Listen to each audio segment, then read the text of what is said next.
Hello. One moment. Gotta flip a tortilla because I'm making tacos. They're not completely done yet, though. So I got some time to stall. Also need to put cheese on these tortillas. I'll be right back. But, won't take very long. But, I decided to do a brief stream. I wanted to do, like, a commentary briefly on the Trump speech yesterday. And also some, things related to it.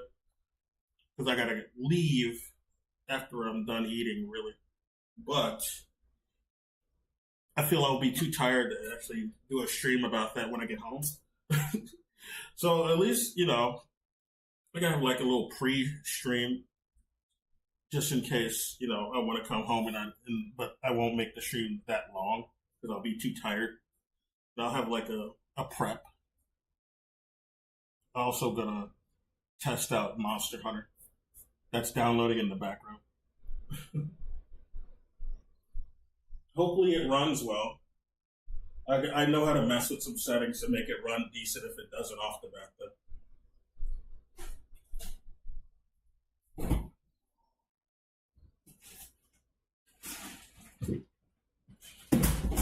Turning off volumetric fog is going to be one of the first things, because these goddamn Monster Hunter games and a lot of Capcom games really have this issue with volumetric fog fucking up performance. So I'm turning that shit off immediately.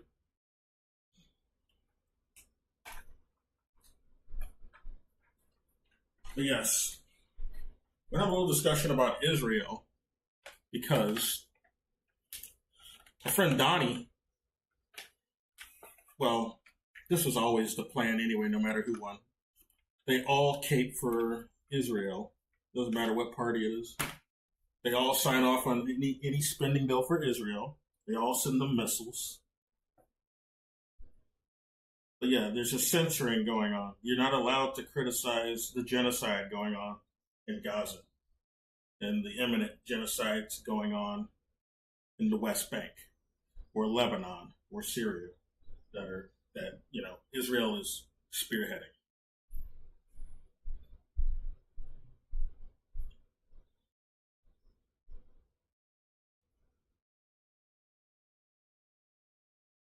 Oh, in Yemen too. Seems they want to take over from Saudi Arabia. Since Saudi Arabia backed off of Yemen, they want to come in and fill in the job, kill them Houthis, I guess. Another genocide that was going on. That no one who who claims to be left leaning or leftist or claims to be communist minded gave a fuck about. Because they're not white. That's right. They're not white enough. We only care about the white victims, the white settler colonials getting hurt, or the ones who love Nazis outright, who love Azovs, or, who call the natives of a country they invaded and settler colonialized. We call them Amalek like they're demons. They're not humans. Shit like that.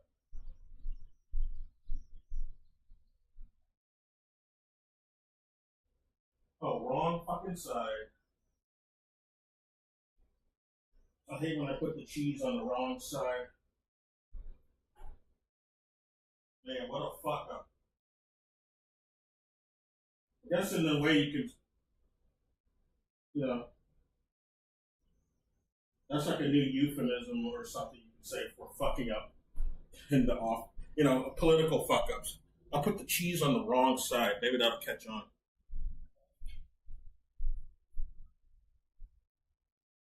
Put the cheese on the wrong side of the tortilla, buddy. Oh man, what a fuck up.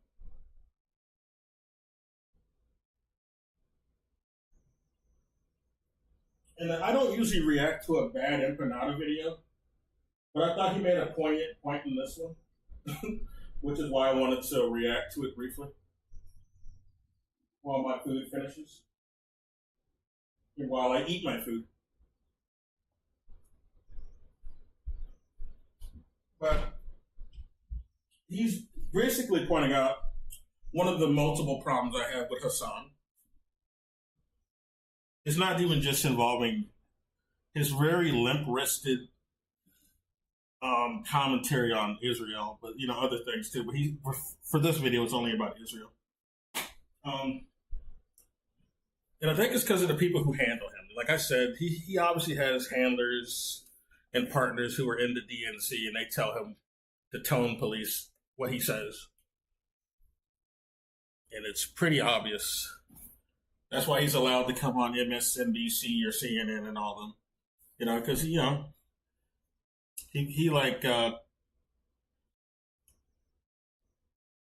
he's very limp-wristed, basically. He's very curated. He's not really a rebel at all or anything. He's not a radical. The people describe him as a radical. He's not really. He's nothing really radical that he says that, some phonies in the DNC say. Like, we had Bernie saying the same shit. And then you got to remember that a lot of these people who claim to be like leftists or even socialists or democratic socialists like a Bernie, a lot of people need to realize that their speeches are written by other people most of the time. So they don't really internalize what they say. They're just reading a script that another writer wrote for them. I remember candidates, old candidates back in the day, or even people who did become president, like Barack Obama. Some people, he would say some shit that some people would resonate with. And then you go and look at the people who wrote his speeches, they got fired. Because that's not really what he thinks, or that's not really what the people who propped him up think. It's just what they know would sound good to the people that wanted to vote for him. And you can believe that the same thing is going on with Donald. He doesn't believe anything he's saying. He says what will get a bunch of suckers to believe him. Right? And other people write his speeches. One second. These tortillas are definitely done.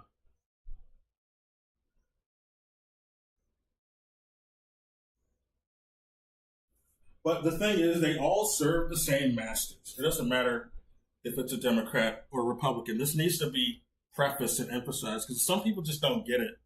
They think it's all this bad stuff's happening just because it's Trump. And Trump's not even our worst president or worst offender. Okay, we had multiple presidents who just signed off on decades of genocide. And it's not like it's Trump that's the main contender for evil leader or anything. He's just one of them. But the thing is, they all sign off on the same evil agenda. They all work for the military-industrial complex. They all sign off on the same bills for Israel. They all want to start wars with, Cold or former Cold War enemies, basically. They want to start war with Russia again. And now that's coming to a close because they want to pivot more resources toward China. They want to start a war with China right now. And then maybe after a few years, after they tried it, the goal with Russia right now is to try to get them back on the side of the West so they can have them team up with them to fight China, which is far-fetched, and it's obviously not going to happen. But the U.S. are really stupid. A lot of the people who work in the U.S. really think they can pull this off. But maybe they think it'll be easier once Putin is gone. Maybe they'll try to sabotage Putin and try to kill him or something. Maybe that's what they're banking on. And then they can fool the new leader who comes in into going along with this. But right now, that's not really plausible. But that's what the U.S. is banking on. Oh, and then you got Macron's bitch ass, whose response to Trump stopping funding and armaments being sent over to Ukraine. Oh, well, fuck that. We're going to start our new United Europe agenda, which most European countries are not on board with. They wanted to start an alliance with Italy and Germany. And Germany says they're not going to send troops for this effort. And Italy says they're staying completely out of this effort. They want nothing to do with it. So you got Macron's dumbass sitting there holding the bag and acting like he's a big dick country, and he's gonna set up some nuclear armaments himself and violate the nuclear non-proliferation treaty, which is right here. France is one of the signers of this, and if they try to do this, this will provoke the U.S. to get involved and slap this down. This isn't really realistic. Macron can't actually do what he's claiming, and for one thing, the uranium he gets it comes from America. They get a lot of their uranium from America, so Americans can just stop those shipments. So this isn't realistic. Macron's just puffing his chest out because he's on crack cocaine, I guess. I mean, that's the only answer I have.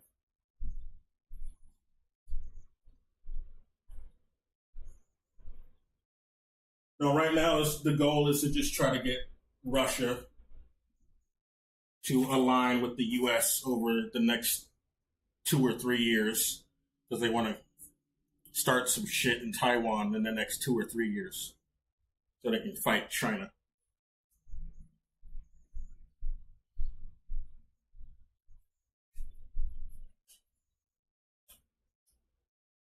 Fuck that. I think China is a better country, a superior country to the U.S. I would back them all day over the U.S. or the West in general. Fuck Europe in general, and fuck the U.S. I prefer China. I like the shit that they're doing. They're not starting wars with people. They're not bombing anyone.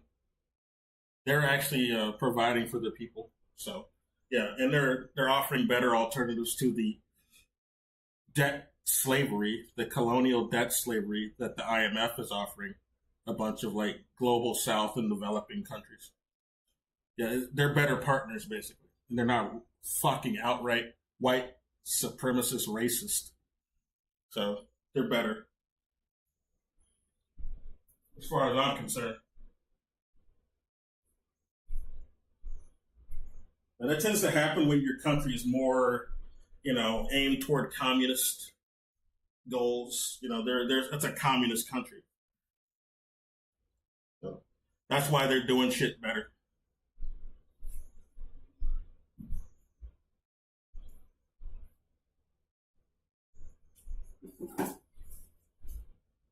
All their money, or most of their money, goes towards development, not wars.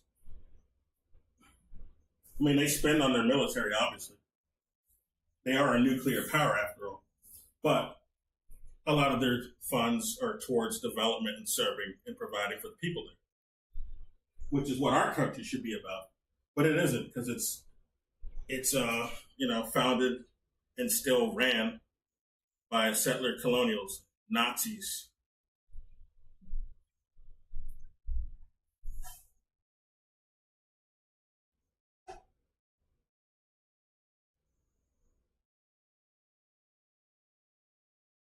In Europe, they were colonials themselves. A lot of European countries, France, Spain, Britain,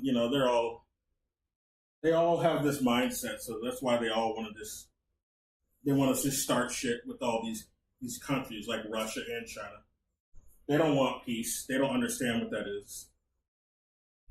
They don't even want to align with each other. Like Europe is not. They're not like united. They all distinguish themselves. Oh, I'm not a European. I'm an Italian, or I'm a German, or I'm a Frenchman, or I'm a Brit. And Britain's not even part of Europe anymore. They had the Brexit shit.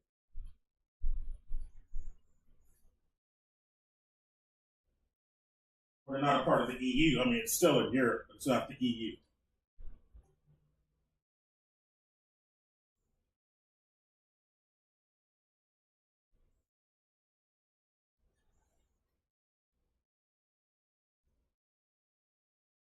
The whole concept of trying to remilitarize Germany is already an awful bad Nazi agenda, to be honest. No, there's a reason we had Germany demilitarized All right, this is a little bit, that Nazi shit that happened. That I guess it's minor to some people today, but I don't think so. They're trying to, like, we got people who are trying to redo the same strategy from World War II, just more brazenly. Yes, remilitarize Germany to fight the Russians. This doesn't look like a bad idea in a Nazi idea.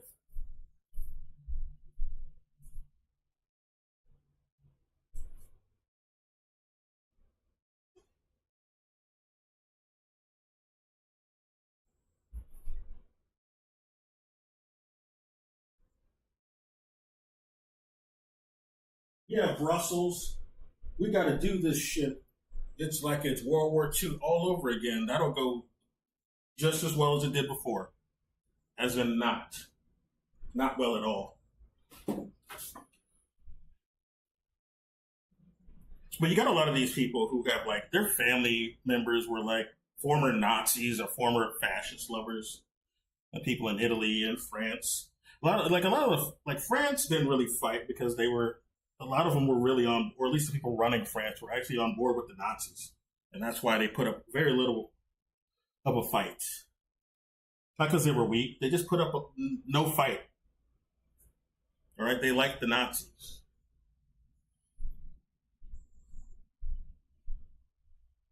So some of these progeny of these Nazi lovers, it still sticks in their craw that the Soviet Russians, they just completely stomped the mud hole in their ass, and they want revenge. That's what a lot of this is. Right? Ursula von der Leyen is a direct progeny of Nazis. Right? Her family comes from Nazi stock. That's why she wants to fight Russia. She hates that the Soviets beat them.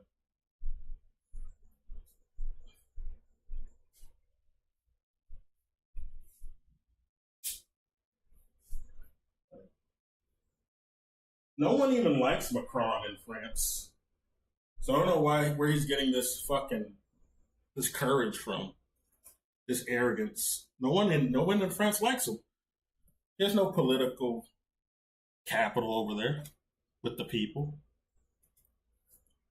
No one really likes the leaders in Britain either. Like, no one likes Keir Starmer. They haven't liked the prime ministers over there since fucking Boris Johnson left. And no one really liked him there either. They complained about his ass when he was still there. No one liked Liz Truss. She was gone in a fucking flash. And then, what was that guy? Sunak? Something Sunak, but he was before Keir Starmer. No one likes them. They're going to be out of the picture real quick. I mean, Keir Starmer himself, I believe, is going to be out of the picture just as quick as those other guys.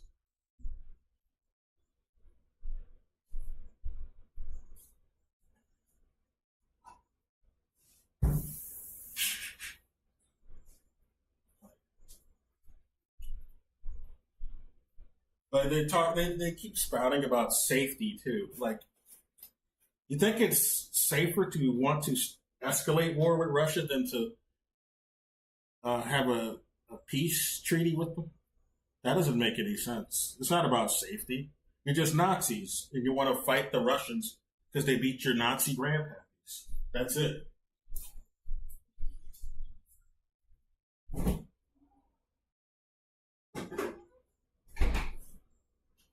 Like, Russia is a real nuclear power. You can't just stomp them like you stomp all those, you know, Middle Eastern countries and brown folks in the global South who don't have nuclear armaments.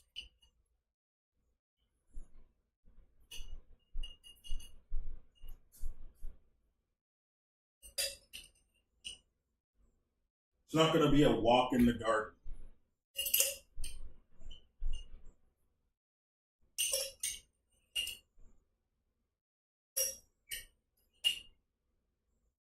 All right, my food is done. I'm going to bring it over.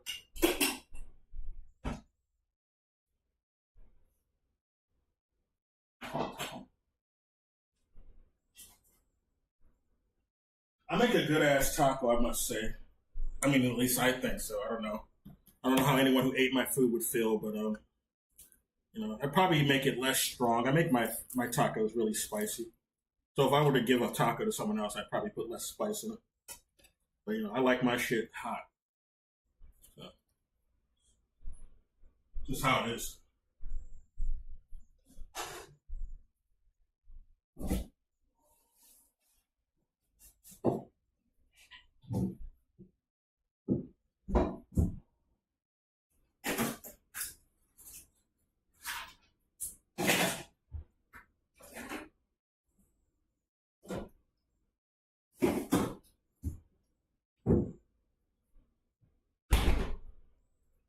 Okay. Cutting my taco. Pouring the bubbly.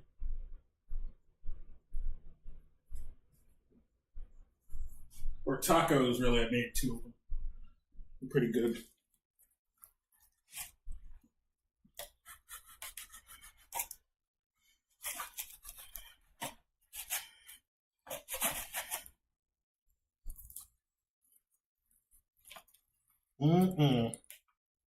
Use some local Texas Mexican spices too. Or Mexican spices, I guess you could say. They're from Mexico. But I'm in Texas, and I bought them in Texas. But they're from Mexico. And I got some Mexican coworkers. They know what's good.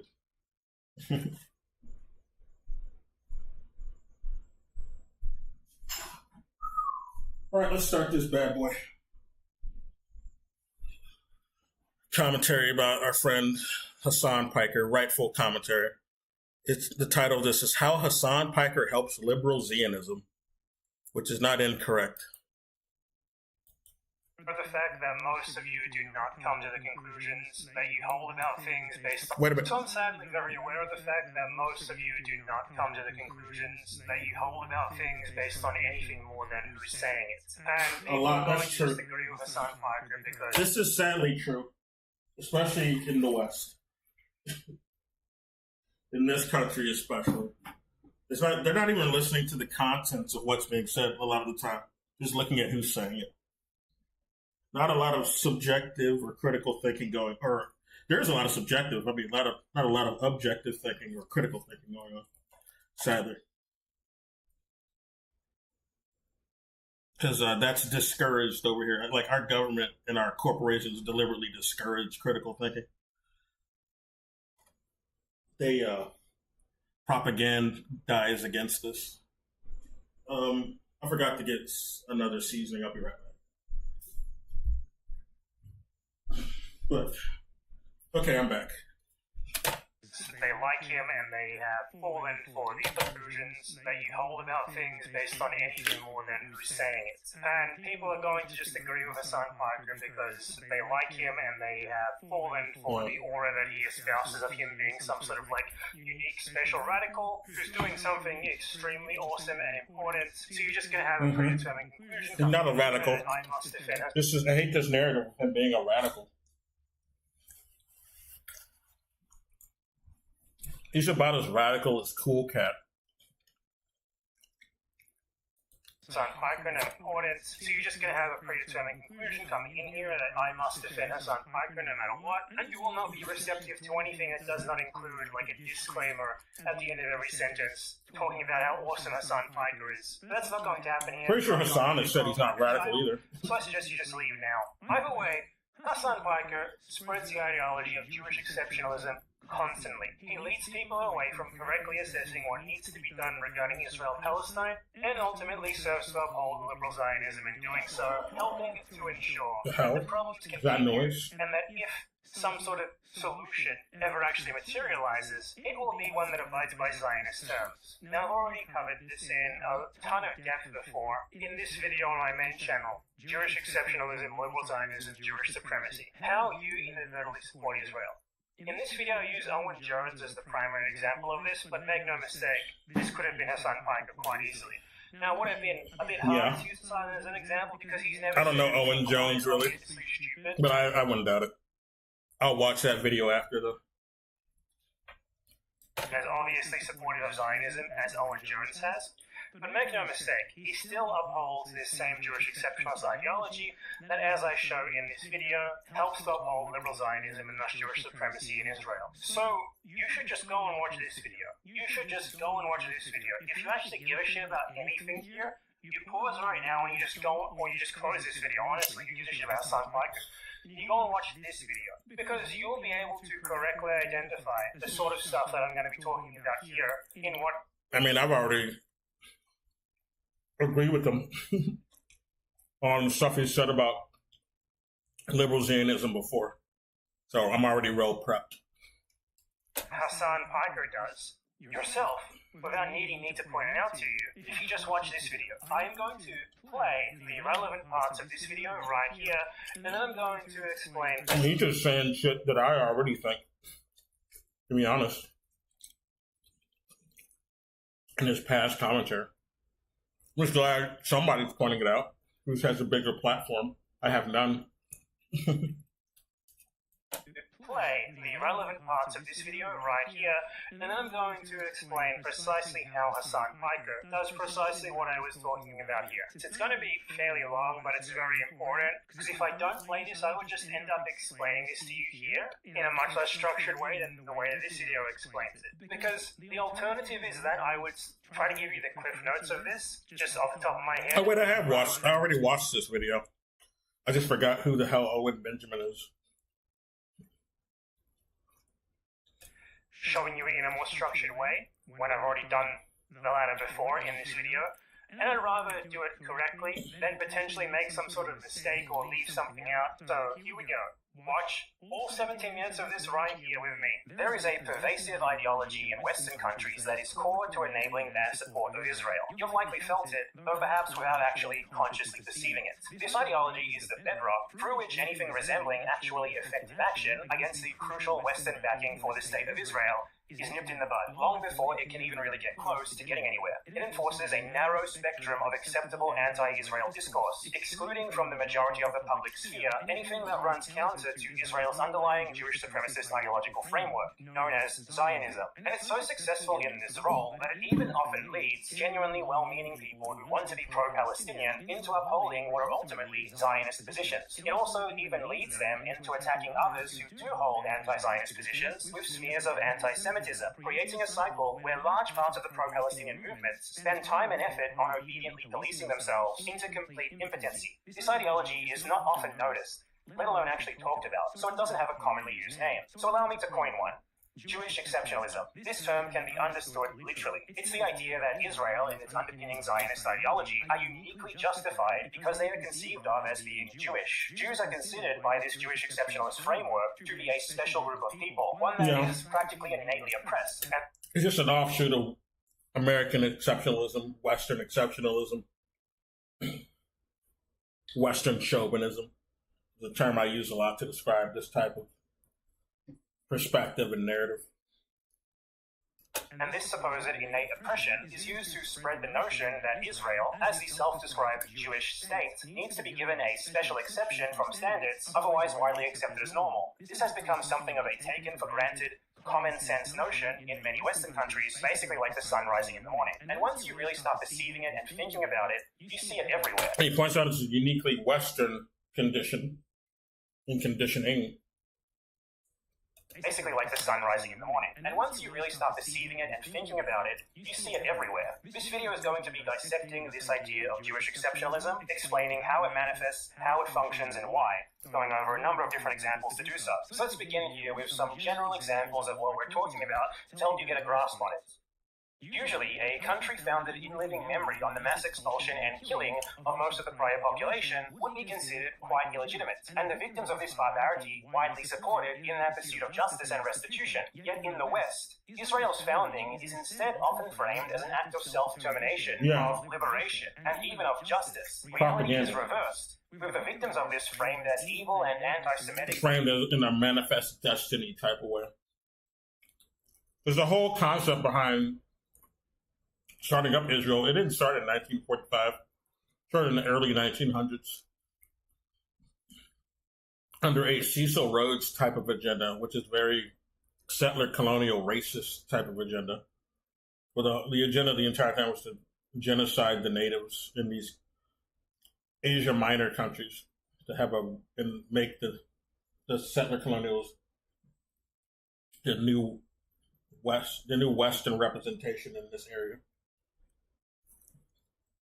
Justice. Reality is reversed. Act of self-determination, of liberation, and even of justice. Reality is reversed, with the victims of this framed as evil and anti-Semitic themselves for daring to continue to lay claim to what's been taken from them, simply because their victimizers happen to be Jewish. The idea that any other country should specifically be run for the benefit of one single racial or ethnic group, what is known as an ethno-state, would normally cause revulsion among many. But for Israel, this is framed entirely differently, as both justified and a necessity, something that is usually just totally unquestioned. And you'd expect that decades of brutal occupation of millions of people, which is so clear as day and obvious that even Israel's own allies have been forced to admit that it's an occupier, at least in part, would usually be talked about bluntly, matter-of-factly, succinctly, without mincing words. And it would be normal to frame those who fight against this as being in the right. And yet those who fight back against Israel are actually instead denounced in the West, regardless of the actual circumstances. They're called terrorists for defending themselves.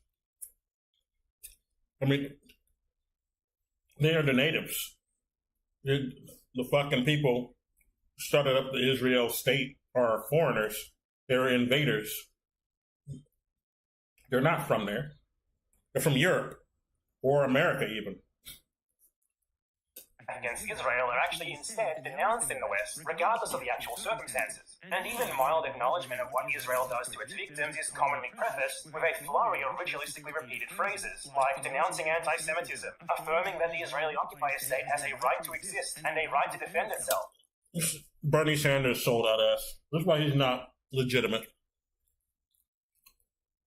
One of the many reasons why he's not legitimate.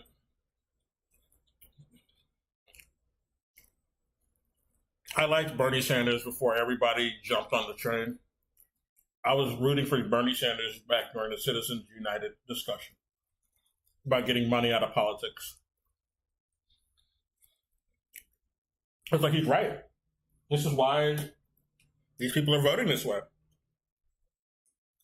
These congressmen and senators are voting this way. They're bought. 1 second. I'm going to take a sip of my drink.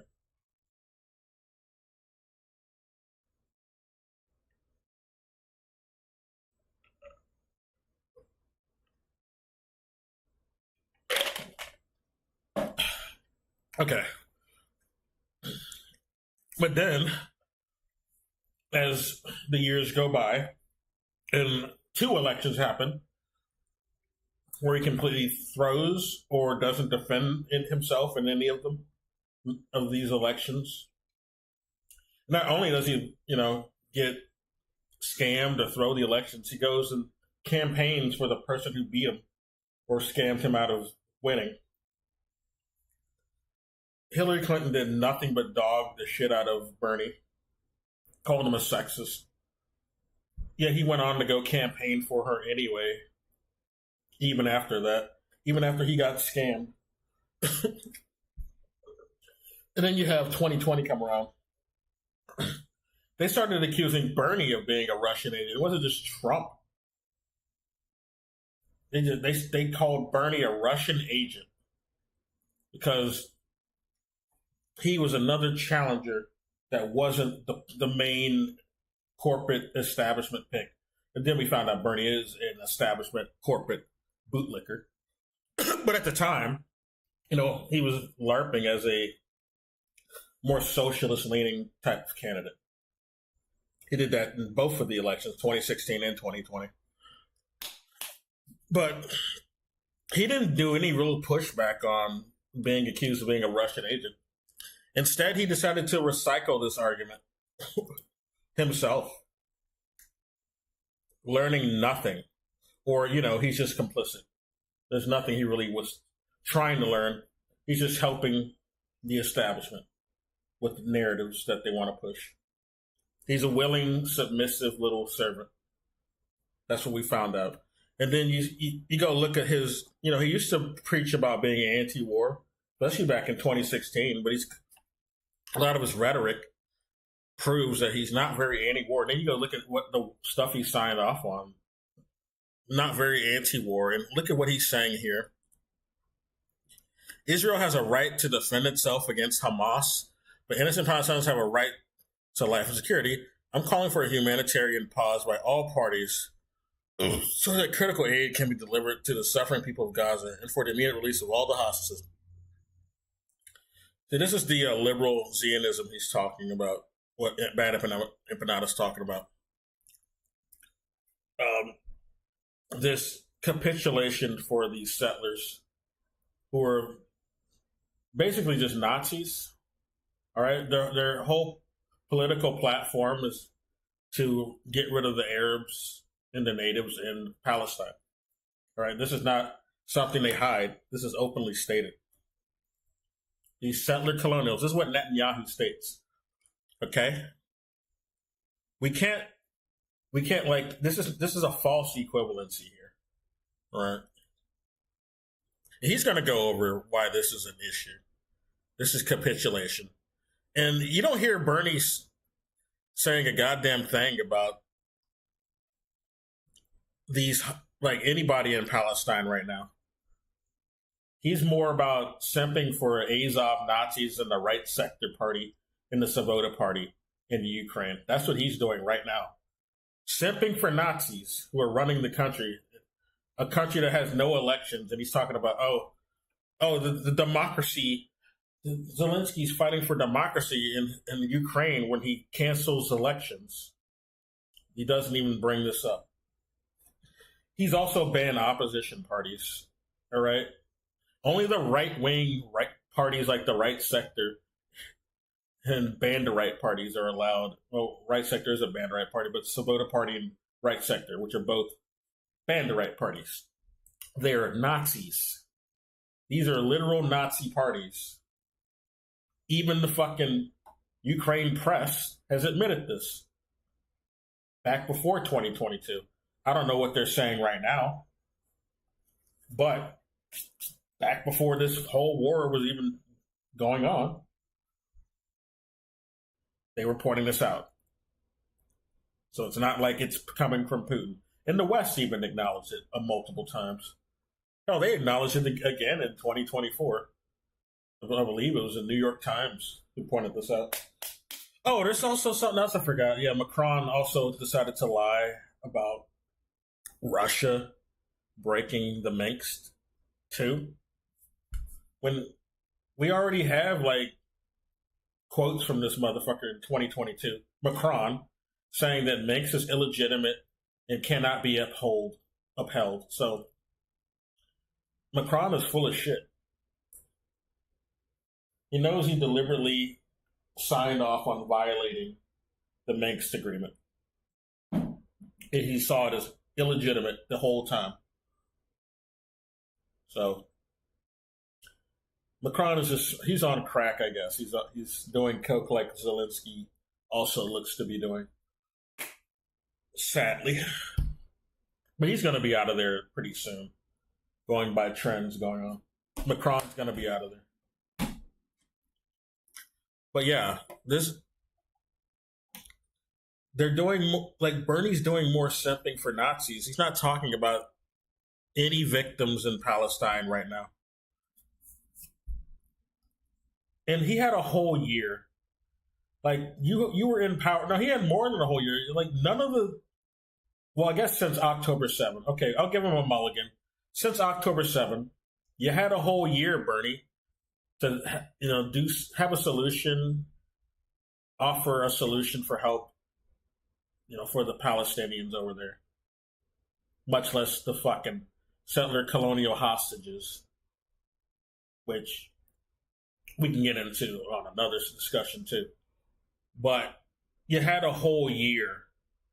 But I guess he decided, like, he didn't do anything for a whole year or suggest anything for a whole year because he wanted to use that as campaign capital. It says, he did a whole fucking video where he says, if you vote for us, I swear we'll do something about the genocide going on in Palestine. Why did it take you a year? Why did you wait till elections to offer this? You haven't done anything in a year. Why should we trust you're going to do anything just if you win an election.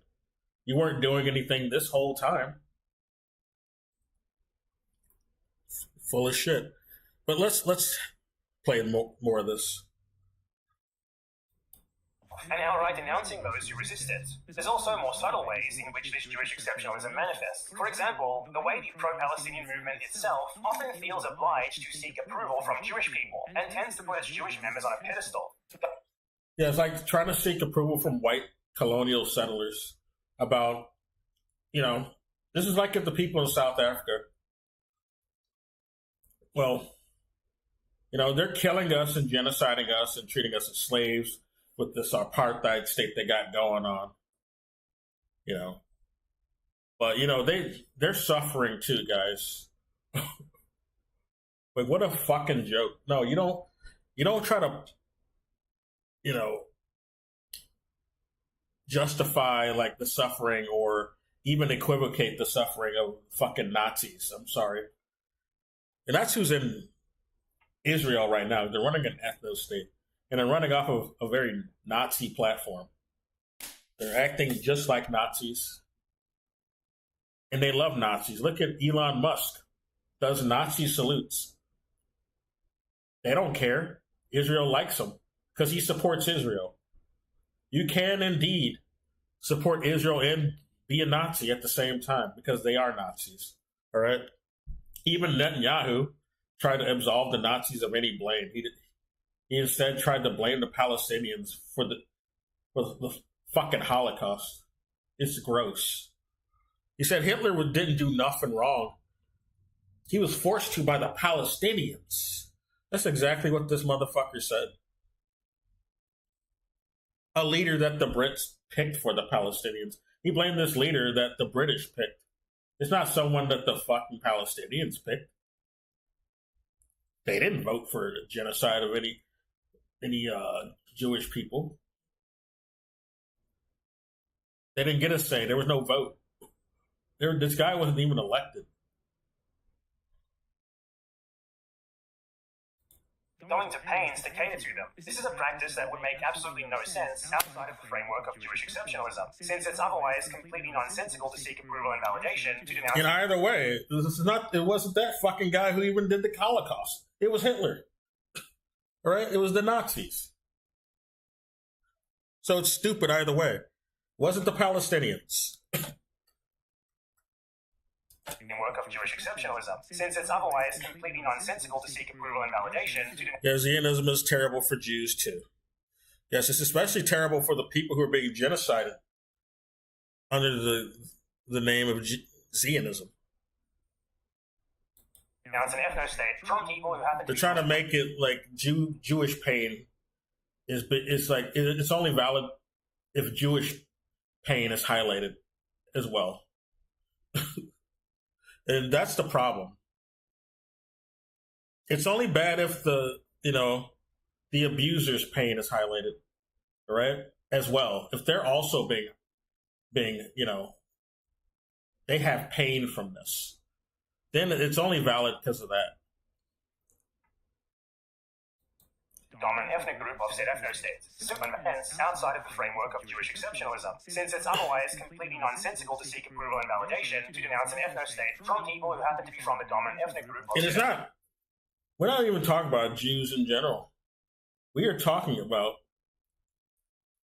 in Israel, from an Israel standpoint, the people who are there, the ones running Israel. It's not like you have to even appease all Jews. It's not even all Jews running Israel.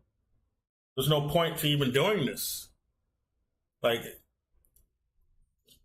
trying to frame Israel as like something that all Jews support is stupid, much less having to point this out.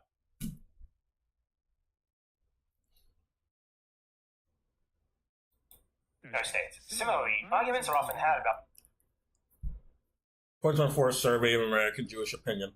AIC's survey shows American Jews are deeply increasingly connected to Israel. It's just more of manufacturing consent crap.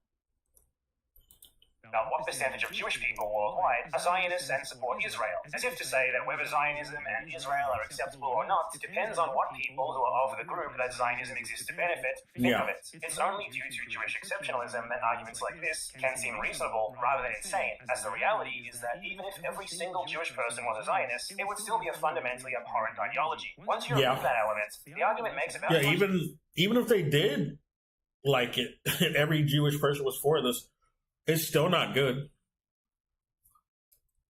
Sense as going back to Germany in 1940 and saying that Nazism was legitimate because a majority of Germans supported it. You'd think that it would make more sense to poll the victims rather than the potential beneficiaries. Those are just some of the examples of how this manifests. The fundamental bedrock of all of those examples is the assumption that Israel must be conceived of differently and be considered a special exception to normal standards because it's majority Jewish. And throughout this video, we're going to be going over and dissecting many more examples that are much more specific than those. But suffice to say, this heavily limits how we talk about Israel, and ultimately serves to lead people away from understanding the meat and bones of why Israel is how it is and the root causes of the things that it does, which in turn prevents us from even thinking about fighting against it as effectively as possible. And that's precisely why Jewish exception. I think they're also being very fast and loose with what qualifies as Jewish today, especially. And you have some Nazis, I think, LARPing and just claiming to be Jewish from the looks of it. I wouldn't qualify most of these people as legitimate historical Jews or even Semites from this area. They have no actual historic roots there. Most of them are from the Caucasus. They're not from there. They're not from this area at all. And you listen to some old talks from Nasser. This is something he's expressed when he was still alive, the former president of Egypt, Abdul Nasser. Jamal Nasser. Yeah. He's pointed this out. Those aren't really, they don't seem to be actually Jewish. They seem a bit too white, if you know what I mean. They don't look like how a lot of the Jewish people were described in the old book, which was much darker than they are today. It's basically trying to say it's a bunch of Europeans who invaded the place, which is, they're acting a lot like a bunch of settler colonial Europeans. So yeah, that's an apt claim.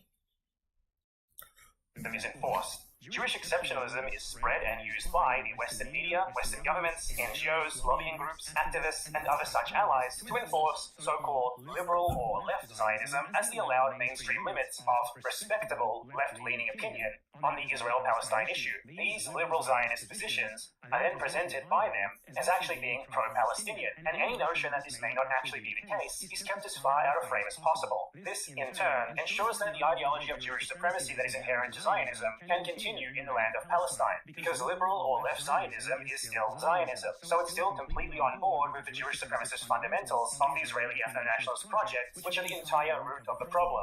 I need a quick aside here to explain what liberal Zionism and left Zionism are before moving on, and I'll be going into further depth on this later as well. These are ideologies that seek to blend supposedly liberal or left-wing principles with Zionism, but that means there's nothing leftist about a settler colonial establishment. You can't make Zionism leftist. I'm sorry. It's an oxymoron. Fundamentally believe in the innately repressive and unjust founding tenets of Zionism and the State of Israel, namely, that it should and must be a state that exists to benefit those it considers Jewish over others, and that it thus must give special privileges to those considered to be a part of that group, and that it must take active measures to ensure that it maintains a sizable Jewish ethnic majority as a matter of official policy, regardless of who else is harmed by this. And look at how racist Trump is, and how white supremacist he is. Yeah, he loves Israel. I just got to emphasize the actual white supremacy going on in Israel. There's nothing. It's just a big old Nazi LARP to me. It doesn't look like there's any actual other identity going on there. They're just claiming to be Jewish, but they're just doing this Nazi shit. They're claiming to be non-white, but they're acting like white supremacists. innately genocidal ideology, given that it requires that the previous society be practically erased in order for it to be implemented. And they just hang around white supremacists. You got Ben Shapiro talking about, he was caping for Elon too for doing a Nazi salute. And he was using a very white supremacist Nazi talking points for how he can't be a Jewish person. He was in Auschwitz with me. I mean, not a Jew. What did I say? No, he can't be a Nazi because he was at Auschwitz with me.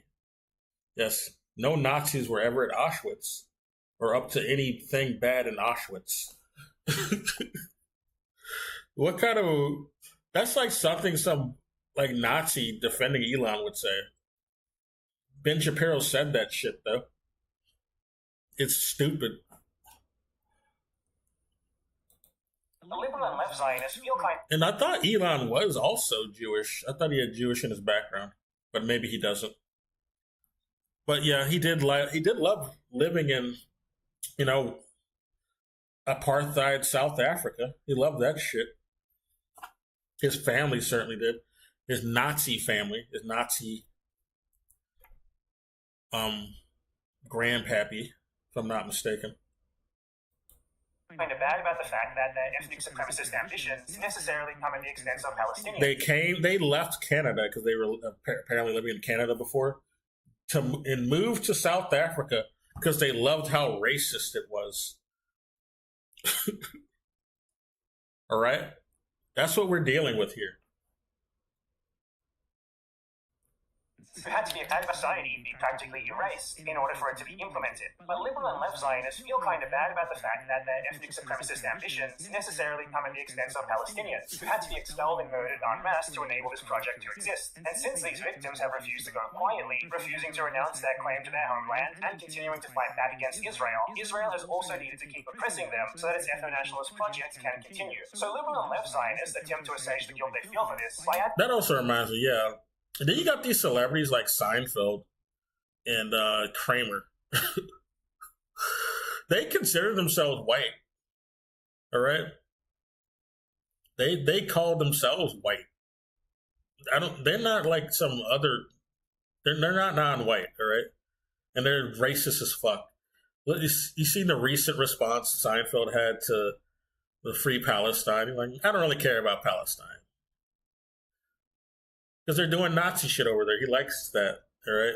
Because he's a white supremacist, just like his buddy Kramer.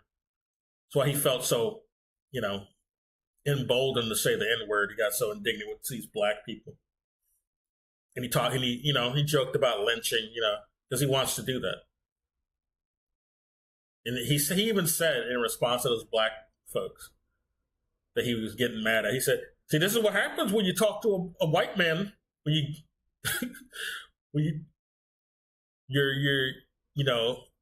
Your back talk to a white man, this is what happens. We can lynch your ass." He was including himself as a white man. He was saying what he and his white ilk can do. So, he don't see himself as some non-white person. These are the type of people I'm talking about. You also got that guy who was the former owner of the Clippers basketball team. He considered himself white. He has he has citizenship in Israel. This is something Sterling. I forgot his first name, but it was Sterling. He was, there's a recorded phone call with his black girlfriend who was mixed. So she was white enough for him, I guess, but she wasn't really white. He didn't like the fact that she was taking pictures with people who weren't white on her Instagram. And that's what the whole fight was about. And then a discussion of Israel came up. And he talks about how, black people are treated like dogs in Israel. And he said there's such a thing as white Jews and black Jews. And it said the black Jews are treated like shit. And he says rightfully so. And he says they're not human. 100% they're not human. That's what he says. That's how he perceived it.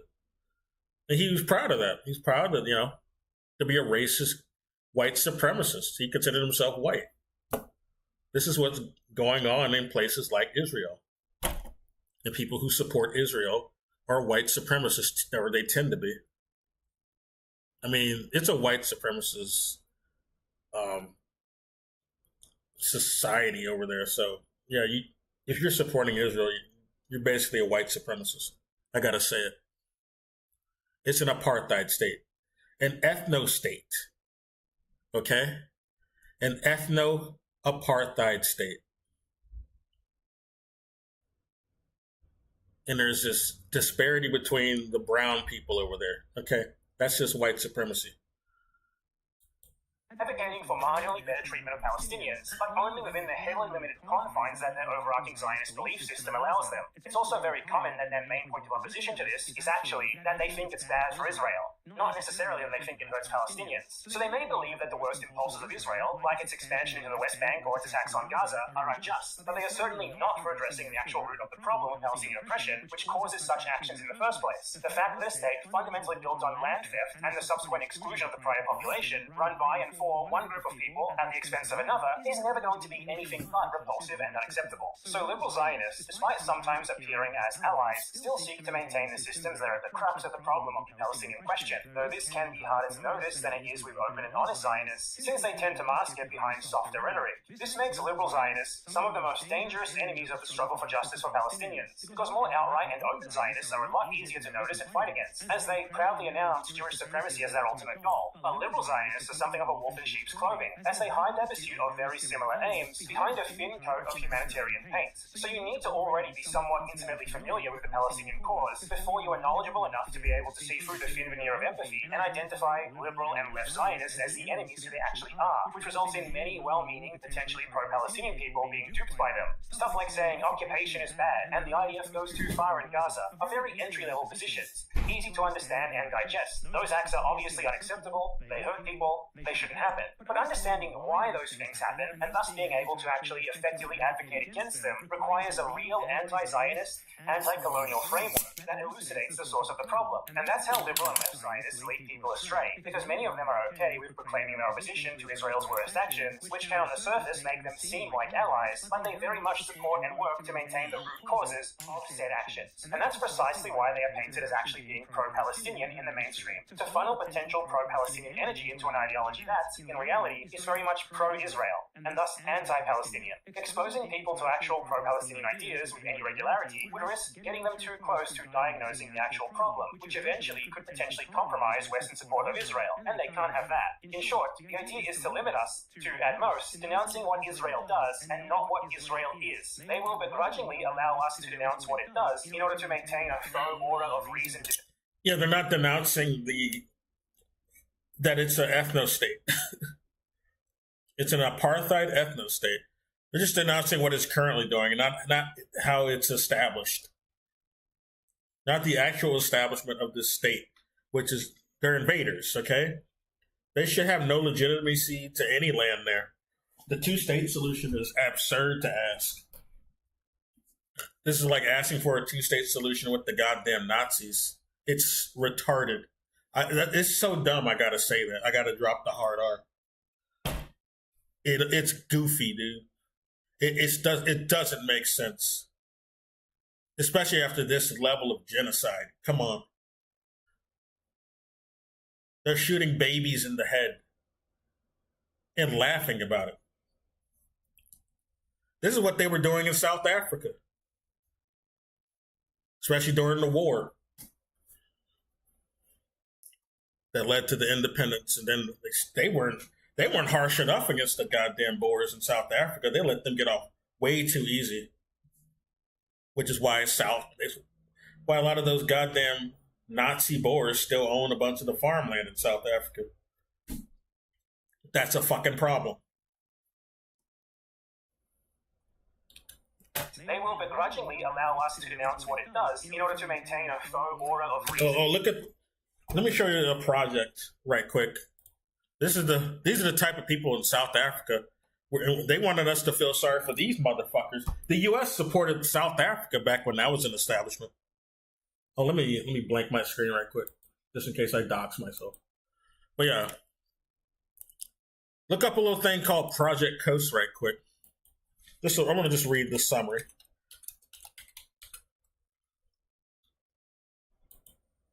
Okay. This is who the U.S. also supported.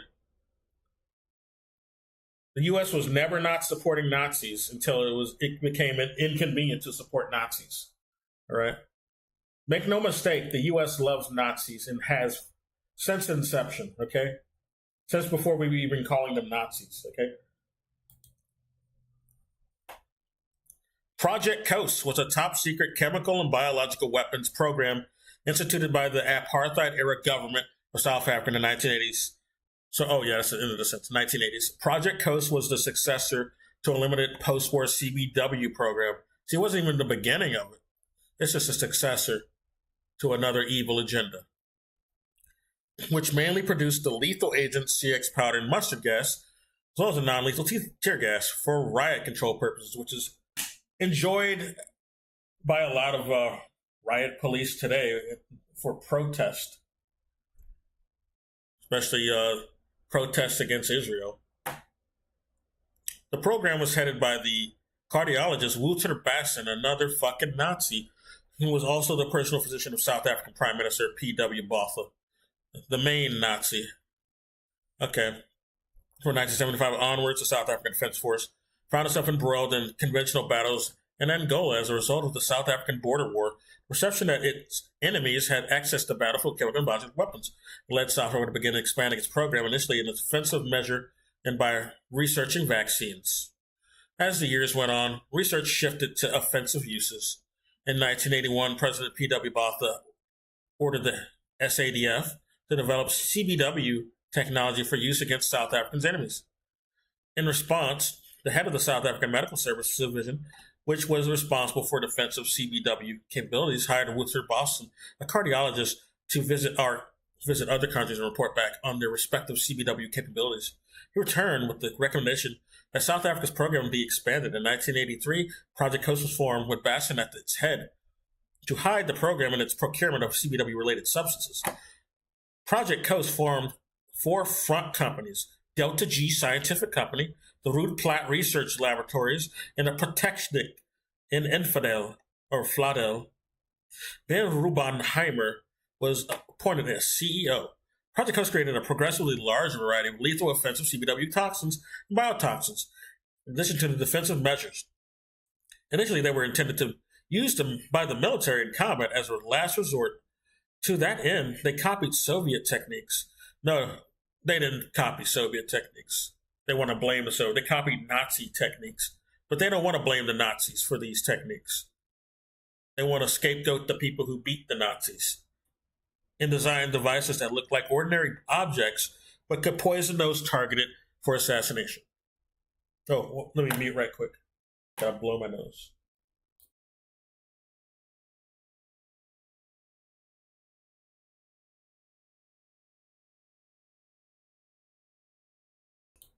Make no mistake, these are Nazi tactics, not Soviet. These are long proliferated Nazi tactics and CIA tactics. This is the shit the CIA been doing. Okay, examples included umbrellas and walking sticks that fired pellets containing poison, syringes disguised as screwdrivers, and poisoned beer cans and envelopes. In the early 1990s, with the end of the apartheid, South Africa's weapons and mass destruction programs were stopped. Despite efforts to destroy equipment, stocks, and information from those programs, some still remain, leading to fears that they may find their way into possession of terrorist networks. Unusual features. There's something else that they might have edited out of here, but it's... Oh, let's read this. I think this is probably what I wanted to get to. Research on birth control methods to reduce the black birth rate was one such area. Goosen, the managing... You see how evil they are? They're literally trying to wipe out an entire, indigenous to the fucking... They're indigenous to the land, but they're trying to wipe out the black population in the land where they're indigenous. This is evil Nazi shit. The managing director of Roodeplaat Research Laboratories between 1983 and 1986 told Tom Mangold of the BBC that Project Coast had supported a project to develop a contraceptive that would have been applied clandestinely to blacks. Goosen reported that the project had developed a vaccine for males and females. Well, I'm glad they put this in quotes. Yeah, that's a vaccine. We can call a vaccine anything, apparently. And, people will get mad at you if you question it. Even if it's shit like this.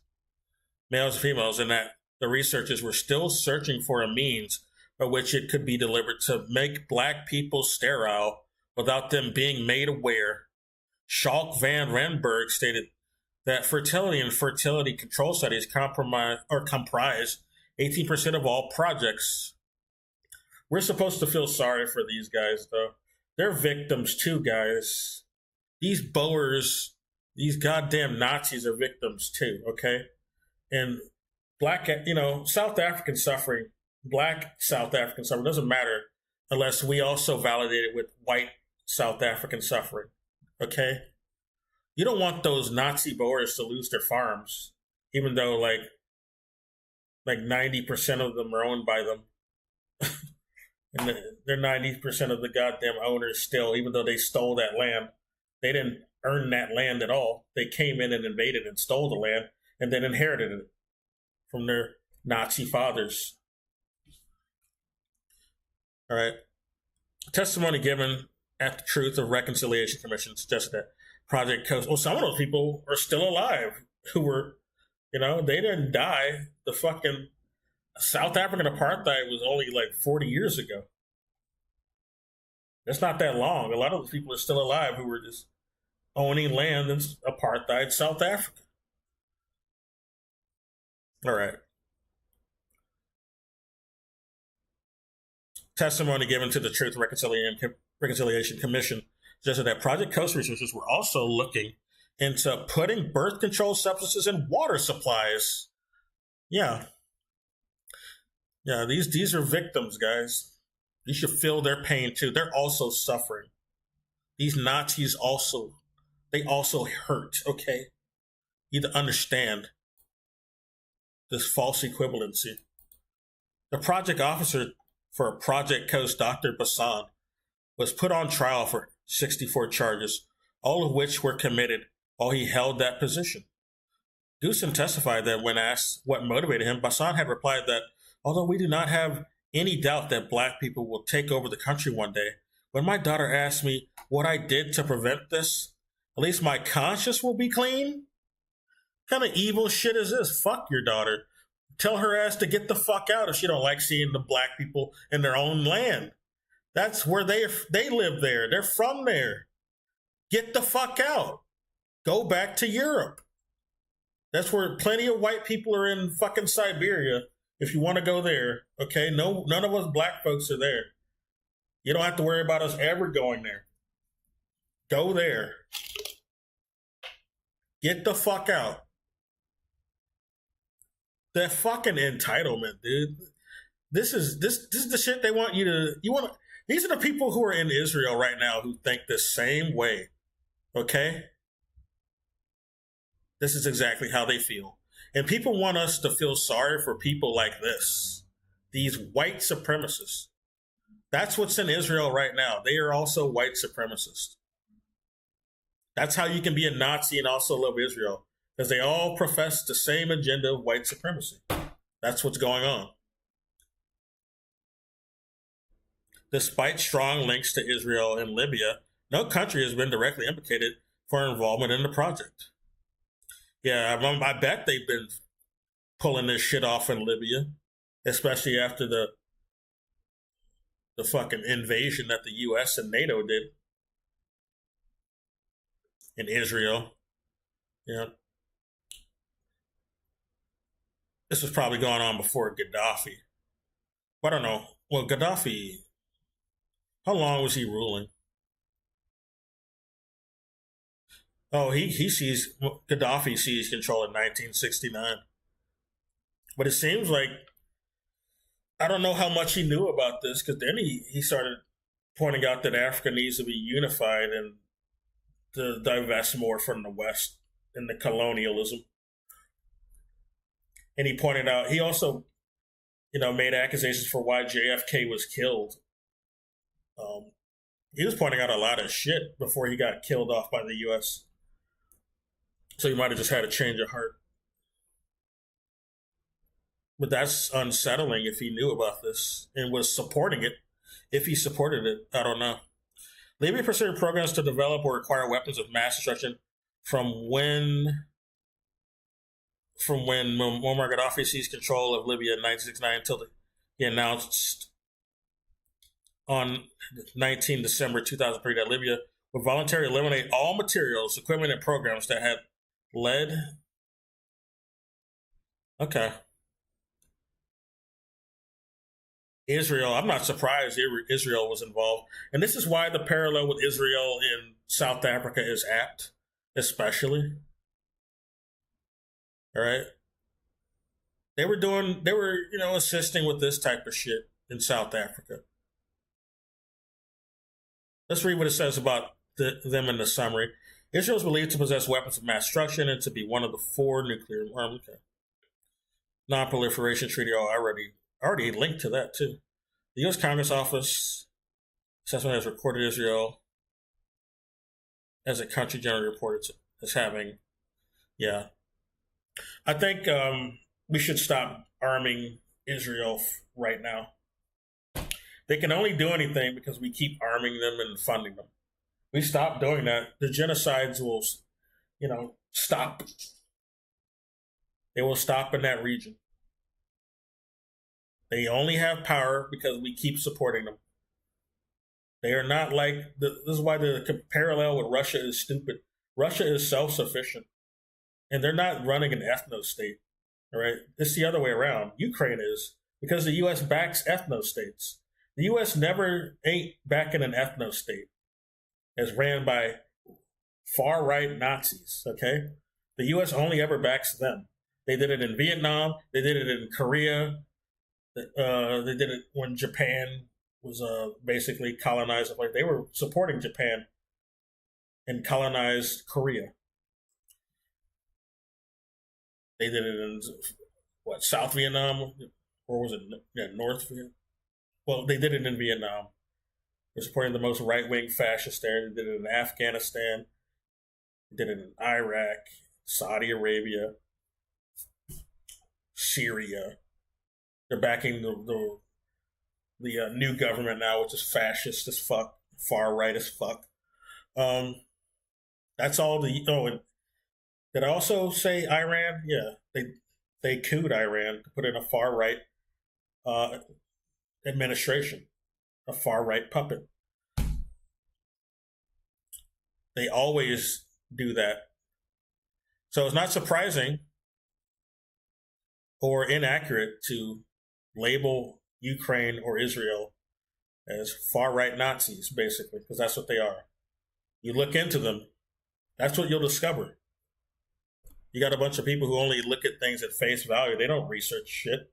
There's no investigative journalism going on with a lot of the people over here who claim to be leftist or who claim to be, socialist or communist minded. They're LARPers. And it pisses me off as somebody who does consider themselves as left and, pro-communist.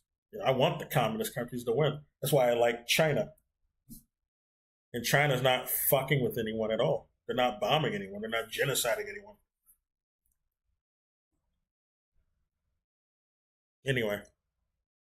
Yeah, this is not surprising. Israel. Libya is disappointing. If maybe I need to look more into that. But Gaddafi was certainly singing a new tune before he got killed off. And that's probably why they killed him off. I mean, a big part of why they killed him off. There's no doubt that's one of the reasons, or one of the many reasons. However, the project would not have been able to develop without some form of international support, from the U.S. The U.S. supported this.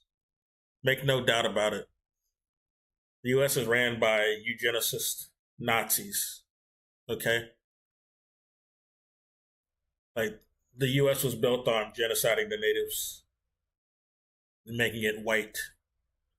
According to Miles Jackson, While the focus on apartheid South Africa's research and fertility is barely part of the ongoing discussion regarding Project Coast, what occurred could constitute conspiracy to commit genocide under international law.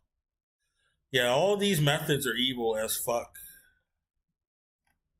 Mustard gas from fake poison medicine. It's gross. Bill Gates, no doubt he's involved in this type of shit. He loves vaccines. He loves pushing vaccines in these brown and black countries. And that motherfucker's a eugenicist. He thinks there's too many people on the planet. No doubt that this motherfucker would use like some sleight of hand shit like this to try to, get population down in certain areas. He specifically names Africa as being too populated. Of course, a white Westerner who's a billionaire thinks there's too many black people in one of the biggest continents on the planet. Too many black people in their own country, in their own continent. You got a white person dictating how many people there should be in this place. It's stupid. It's a joke. And it's insulting.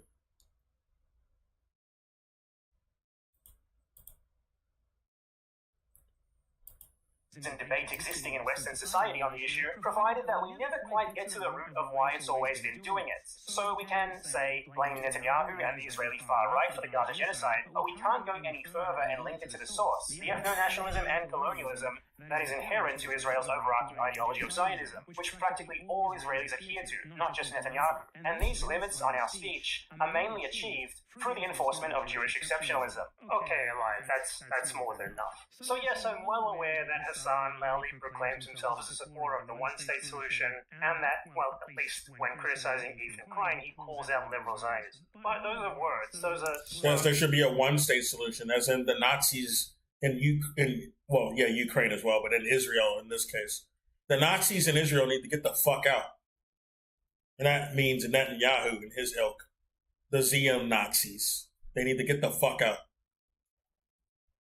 Stop validating them.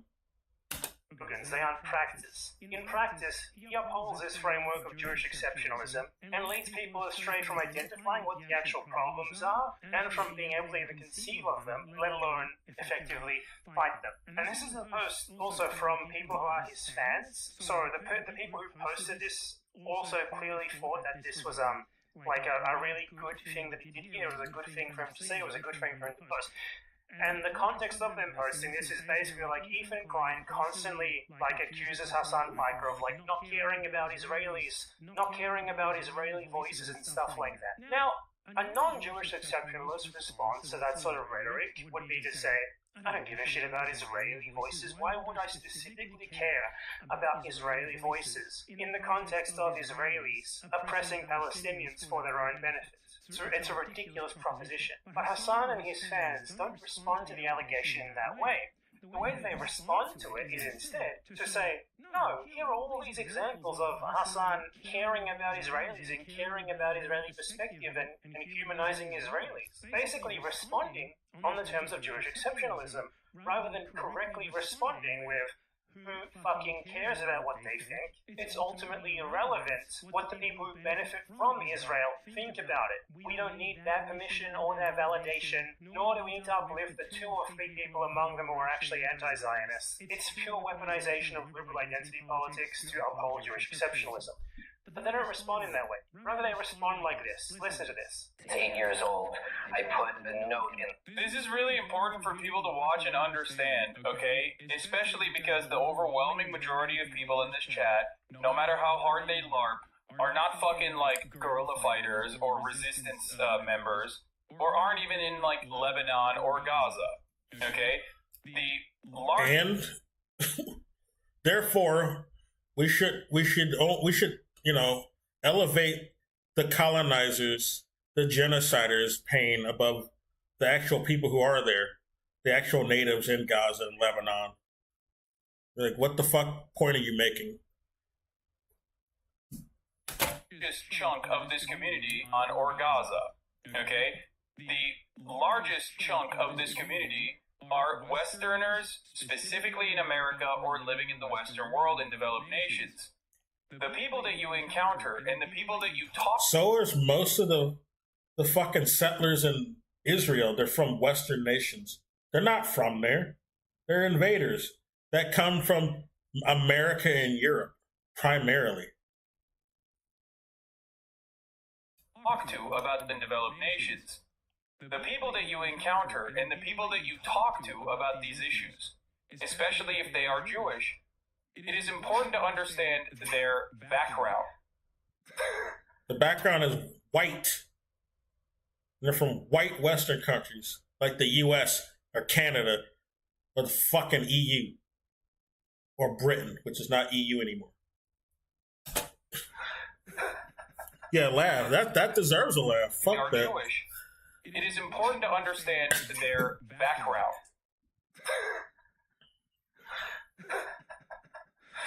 Laugh at them. Dear God. See what I mean? It is important to understand how radicalization occurs in this in this environment that we grew up in, okay? That is the reason why this is important to watch. It is important to understand.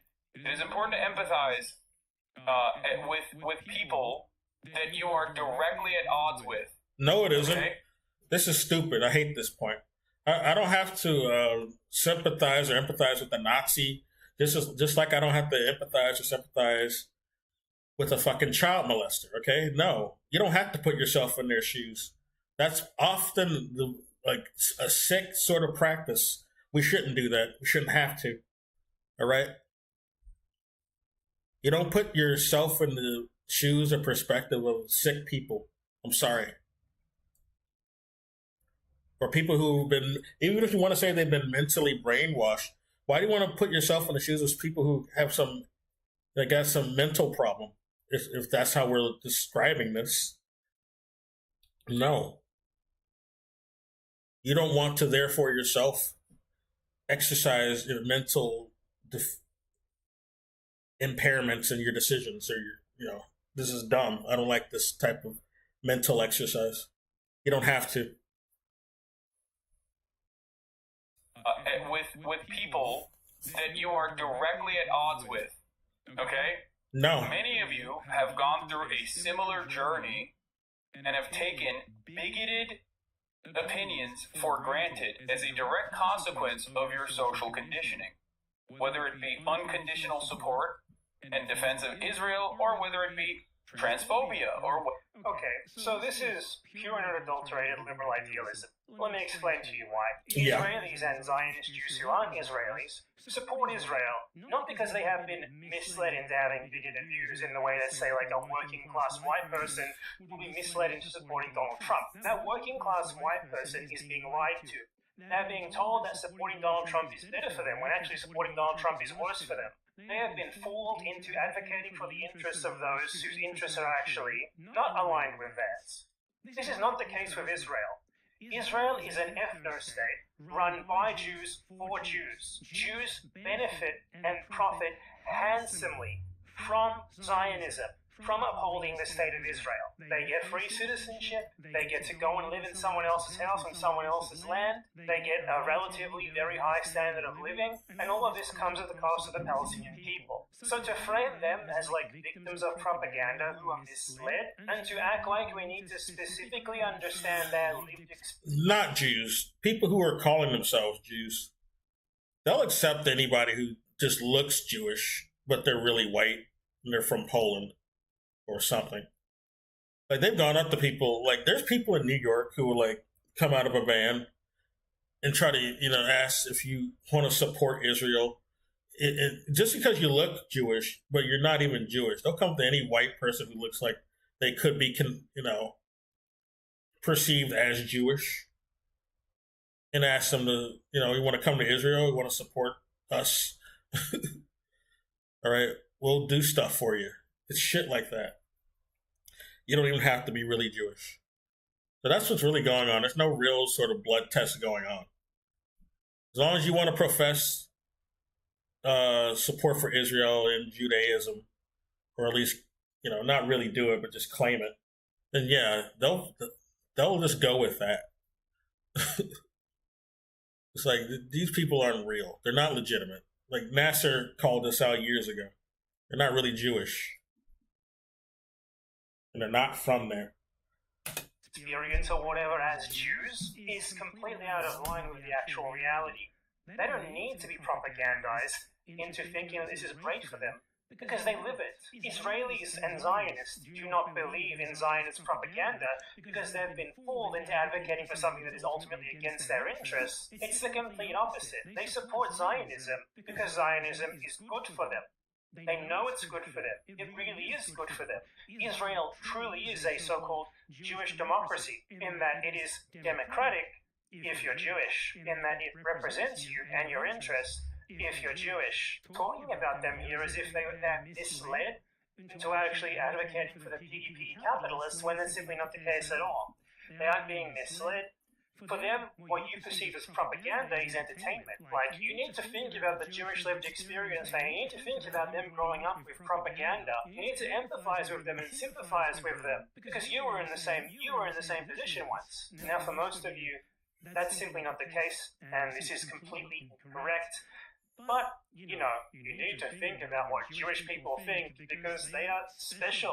They have a special experience. After all, they're Jewish. To frame the Jews as somehow victims of propaganda when it comes to Israel is a total crock of shit. You can't be a victim of something that benefits you. And I have another video about this on my main channel called The Truth About Israel. It's not just Netanyahu. I mean, imagine using this excuse for, like, apartheid South Africa. You got to understand. You gotta put yourself in the perspective of these Boers, these fucking Nazi British people who decided, and Dutch people who decided to invade this African piece of land and genocide the people and subjugate the ones they left alive as slaves, and have a separate sort of society for them that's worse. Basically an open prison, just like it is in Israel. And even try to, genocide the entire black population, all right? Not even just it's just gross, man. It wasn't enough that we just subjugated them. No, we got to get rid of them.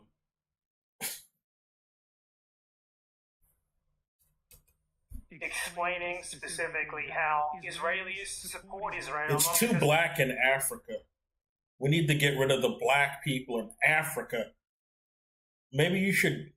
Why the fuck did you come to Africa then? Get the fuck out of Africa. That propagandize victims, but because it's good for them. They know that it hurts Palestinians, and ultimately they are either okay with that or they outright support it, because what they care about is that it benefits them. And it's incredibly disappointing, not just that Hassan Piker says this, but that his fans use this as an example of him supposedly saying something that's right, and ultimately abiding by... What does this say? Hassan speaks about... I already read that. Never mind. I guess I'll read it again. I read it in my head, but I didn't read it out loud. Hassan speaks about the utmost importance of recognizing humanity of people who have been indoctrinated into hateful ideologies. While watching the documentary Israelism, how young Americans' views on Israel are shifting. Sure.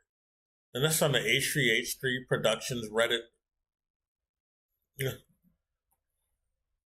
Yeah, him and Ethan Klein are beefing for a dumb reason.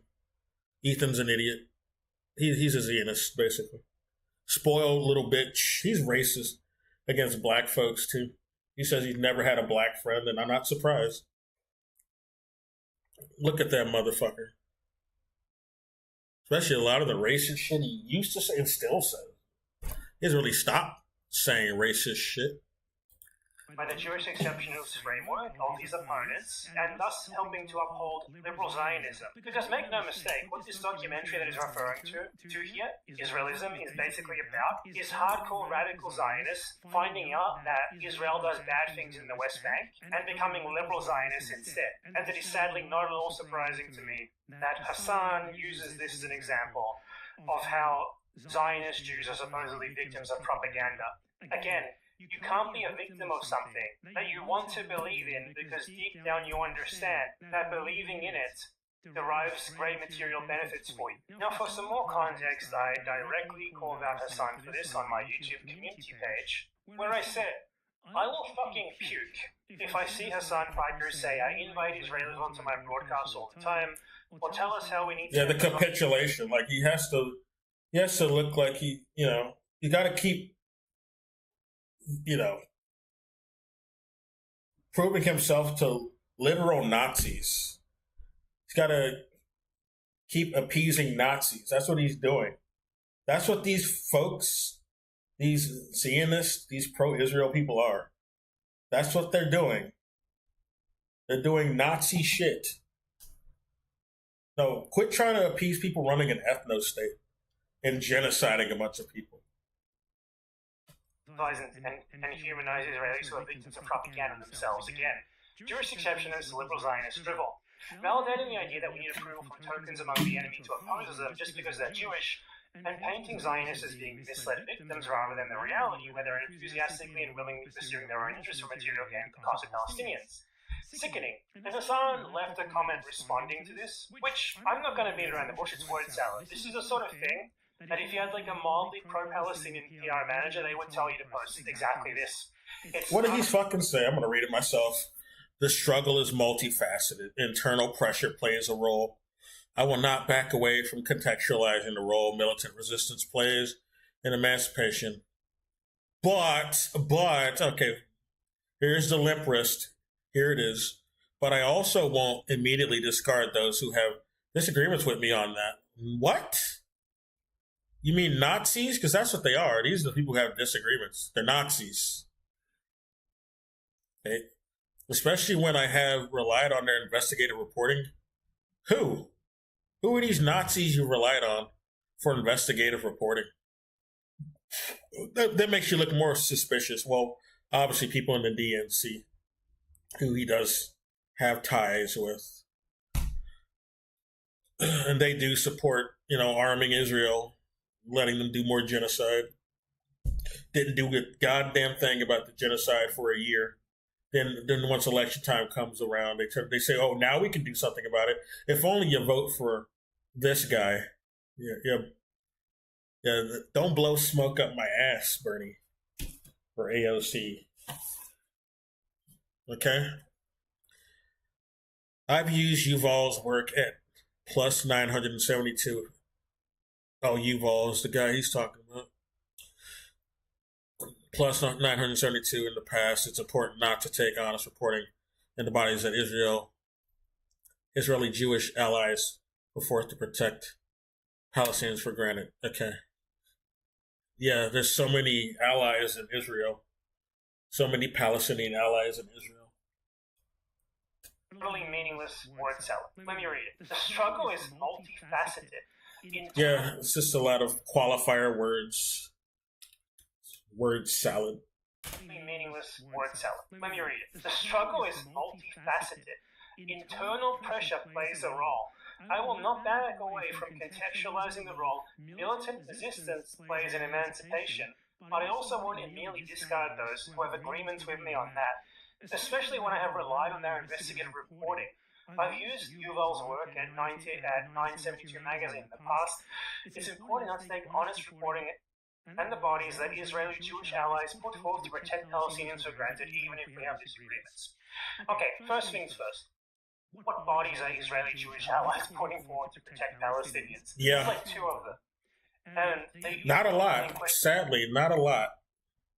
You can't help but notice. Not a lot of strong opposition in Israel against genociding the Palestinians. Sorry. Maybe you can make an argument for the kids. The kids, they do need to be, removed from this. They're not the ones who are responsible. But the actual people in power, yeah. And there's no real opposition party that's against this, the genocide. Is not one of or the settler colonialism, furthering settlements. None of them are really against it.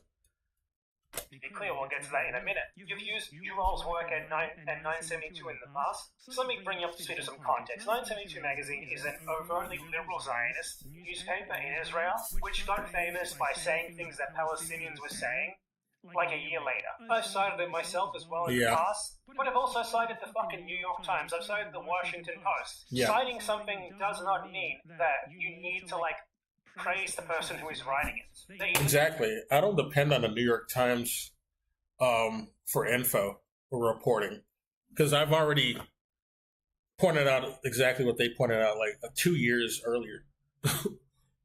I'll only even reference New York Times just to validate what I've been saying, or any other mainstream source. I only ever, I preface every video I used to make when I used to do political streams more often. I always preface that this is shit I've already noticed and been pointing out for a long time. And I'm only showing this just to validate what I'm saying. And to validate, just to, verify that this isn't shit I pulled out of my ass or from some Alex Jones reporting. Okay? It's not some crank shit that I made up. It's, it's verifiable. And even this mainstream source is pointing it out now. A little late, but, it's legitimate. It can't be ignored. Mean that you need to, like, praise the person who is writing it. That you need to uphold them as allies or whatever. Because this Yuval Abraham guy, he's not an ally at all. And the first part is basically just complete liberal word salad. He says, I won't immediately discount those who have disagreements with me on that. You don't need to, like, appeal to them as people. You don't need to befriend them as people. Not treating them as special beings who have something special to say just because they're Israeli and Jewish. It's not the same thing as citing some article that they contributed to. What 972 magazine has done is basically the same as what Haaretz does. Like a year or two after Palestinians... Yeah, Haaretz is another one, yeah. This is happening to us. This is happening to us. They will come out with some sort of support that Palestinian magazine has done. It's basically the same as what Haaretz does. Like a year or two after Palestinians have been saying, this is happening to us, this is happening to us, they will come out with some sort of supposed expose where, like, an unnamed IDF source tells them the same thing that Palestinians have been saying has been happening for years, with video proof and stuff. And they will be like, this unnamed IDF source told us this, and they will present that as if now that a Jewish guy has said so, it's validated. Now this can be worth, like, citing as, like, additional evidence on top of everything else. Hello, Lumper Dumper. I'm glad you can join. I'm just doing some off-the-cuff little video, politics. I haven't done it in a while. I used to do it more often. I usually do gaming streams these days. But, I felt compelled to. Was also stalling for, while I made my dinner. But I've already eaten now. And I'm going to leave in a little bit to go to the gym. But I'm going to finish up a little bit. We're talking about Israel and how they're trying to ban even protesting against the genocide happening against the Gazans, people in Gaza, and they're, trying to spread to the West Bank. And they're also doing genocides in Lebanon and Syria. But you can't point that out anymore. At least they're trying to make it that way. Trying to ban even voicing, criticism against that online and actual real life protests on campuses. But we'll see how that works out. I'm going to play more of this. We're watching a fellow by the name of Bad Empanada. I don't usually react to him, but I'm reacting to him today since he's discussing Israel, and another content creator, Hassan, who recently got banned on Twitch recently for some senator comment. I don't know. I'm pretty sure he'll be back. But this isn't about that. It's about his capitulation about Israel. We'll play more of it now. But it doesn't warrant, like, specific praise in the framing of the people writing it as allies, because they are not allies. They fundamentally want different things to what you yourself say that you want. These are like liberal two-staters. These are people... I'm Canadian, and after Justin Trudeau talked about how we helped with the legal fence, that's a lie. Yeah, that's a lie. The fence story is just some made-up story to have an excuse to do these dumb tariffs. It's not real. It's not a real problem. The fence problem is coming from inside the U.S. It's them, but they want to blame Canada and China and all these other countries and Mexico.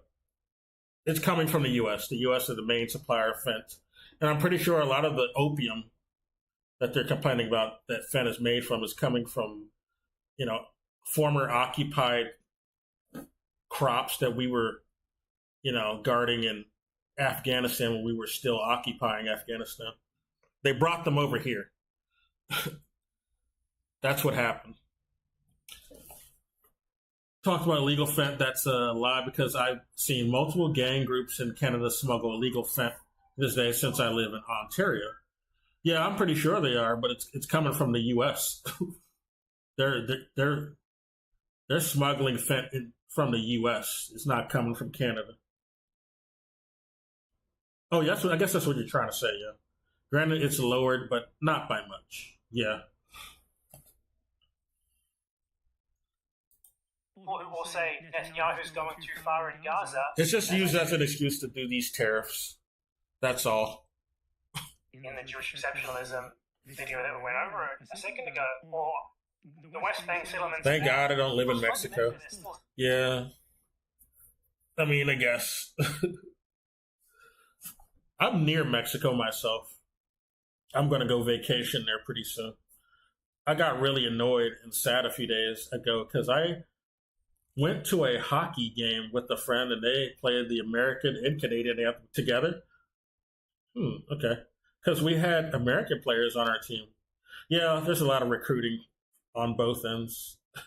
And when American anthem started playing, the Canadians started booing.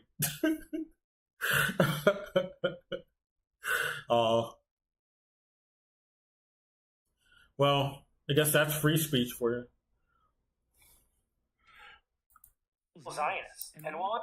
I'm not really partial to the anthem myself. They may sometimes produce work that is useful to cite. It does not make them You broke up. You're back. Oh, I didn't know I broke up. I was reading what you said. But yeah. I mean, that's free speech, That's going to happen. But yeah, I don't mind that. People can boo the anthem all they want. I want America to improve personally so people don't boo it. I want to actually make America great. Like great to begin with. Not again, because it hasn't really been great. It can be great.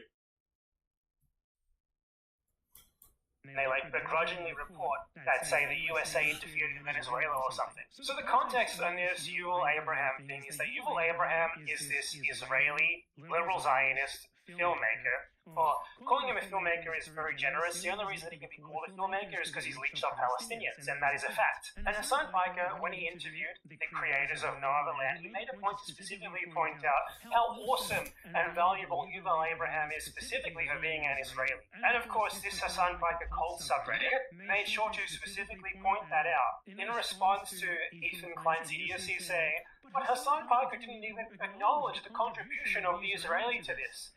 Is to point to Hassan, specifically acknowledging the epic contribution of the Israeli to this, as if that makes, the fact that he's an Israeli collaborating on this makes him special. It's the complete wrong way to respond. Again, the way to respond to that is, who fucking cares? We don't need the approval of some Israeli to post evidence of Palestinian oppression. I know. Why is that even need to be a validation of info? It's completely backwards. I mean, the evidence is there. Who cares if a settler said it? Give me a fucking break. I mean, who cares if a settler signs off on it? It's stupid. So here's specifically the part that was the worst, but I mean, the whole thing is pretty bad. About that, actually, because so Yuval Abraham played a role in this, in the making of this documentary. I've actually, this won an Oscar recently, and I have not watched it, but I'm pretty sure it's whitewashed. So I'm not. I'll prep myself before. I can watch it. I know where to watch it for free. I'm not sure I want to give this money if it's just whitewash, but it looks like it is. Admired his work for a long time at 972 Magazine, Local Calls, another one that does a lot of investigative reporting on all of the horrible things that the Israeli Look military. at this guy face palming right here.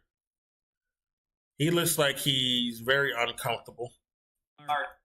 The guy right there. I'm pointing my mouse at.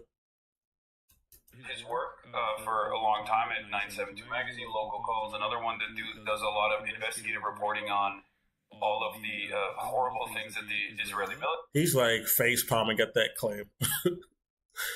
What Hassan just said. I don't think he really wants to be there anymore. military is doing.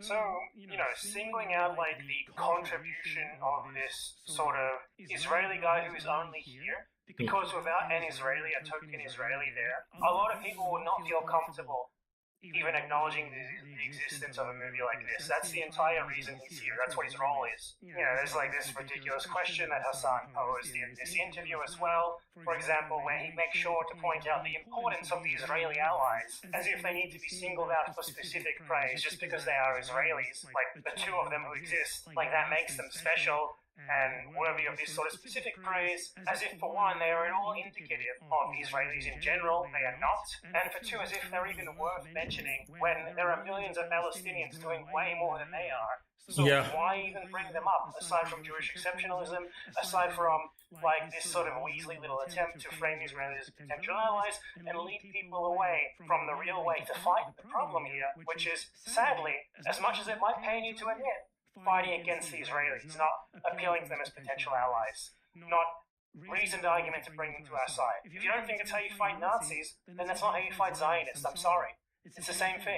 I'm not sorry, actually. You shouldn't need to be apologized to all the time when you're having shit said to you frankly like this. The question I have, I guess, is there are obviously... Yeah, they're Nazis. The way he's framing it is right. Why are they trying to act like these guys need to be justified? Like, why is Hassan doing that? I guess is there are obviously Jewish Israelis. He brought this up himself, by the way. He brought this up. Almost no one else was talking about this. Who put their bodies on the line as well. Do you feel like that is given the put their bodies on the line for who? Like by who would? What did they do? I bet Netanyahu let them be there just so they could have some whitewashed sort of media fluff piece to distract from the fact that Israel is an apartheid ethno-state and they're committing genocide. No supremacist values. They weren't like getting shot at by IDF or being raided by IDF. The Palestinians were. That Zionists have, or given the... They weren't being bombed. Values that Israel has. Do you feel like when there are Jewish activists side by side with you that there is less harm in general? Well, they sometimes been attacked and arrested a lot of times, but we are the Palestinians, like, they don't face what we face as the Palestinians. Exactly. They don't face. Because, at the end of the day, they have the privilege because they are Israelis. They're like, some of them are our friends, and we talk every day and we work together and go to the field, but still, they're Israelis. They know that they have the privilege. And not necessarily, they, like, in a lot of cases, there was Israeli activists, and still the harm would be the same. For example, in Burg, in Beta, where American activists were shot in the head and killed, and there was other American activists. Yeah, American activists. Calls go for U.S. investigation into Israeli killing of Turkish American activists. Yeah. The Turkish American. I remember that story. And Israeli activists who were like side by side with their anti-Palestinians, and still the same in Masafer Yattaya. Almost sometimes it would make the harm less, depends on the situation, but sometimes, like most of the times, no. Most of the times, no. The guy basically shuts him down completely there in his attempt to insert the importance of the token Israelis into the... Let me go back. Did he do like a hand gesture or some shit? The scene is, and still, the same in Masafer Yattaya. sometimes it would make the harm less, depends on the situation, but sometimes, like most of the times, no. So, I mean, the guy basically shuts him down completely there in his attempt to insert the importance of the token Israelis into the conversation. So yeah, I just wanted to bring that up because this is even worse than him specifically bringing up Yuval. And it's weird, by the way, that he specifically brought up Yuval Abraham, because Yuval Abraham isn't actually here. None of these three guys are him. So like, Yeah, Yuval's not in this conversation, but he brings him up. Hassan specifically wanted to bring up like the Israeli like co-director here.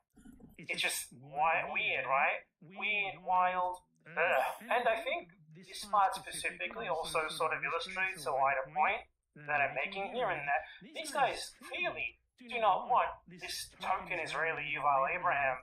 And to be clear, this is not simply about him, this is about wider issues about how and why this sort of thing needs to be done, because it's indicative of pushing people towards liberal Zionism and ultimately upholding Zionism. But, they clearly do not want to need this token liberal Zionist Israeli to co-sign on what was ultimately their work, to take credit for what was ultimately their work, to insert himself into what is ultimately their suffering, to have a representative of what is ultimately the enemy group amongst themselves. They don't want that, but they're forced into doing it. And this sort of thing is upheld by people like Hassan, whether he realizes it or not, whether he means to do so or not. Yeah.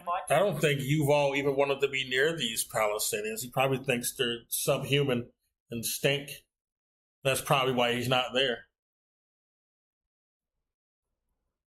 So that says a lot that he's the only one who's not there. By upholding it, Zionism is strengthened, Zionism is reinforced. It's not simply rhetoric, it's not simply optics, it has real practical consequences. And the fact that we have this Israeli liberal Zionist there... Here he is capitulating on the Ukraine shit too.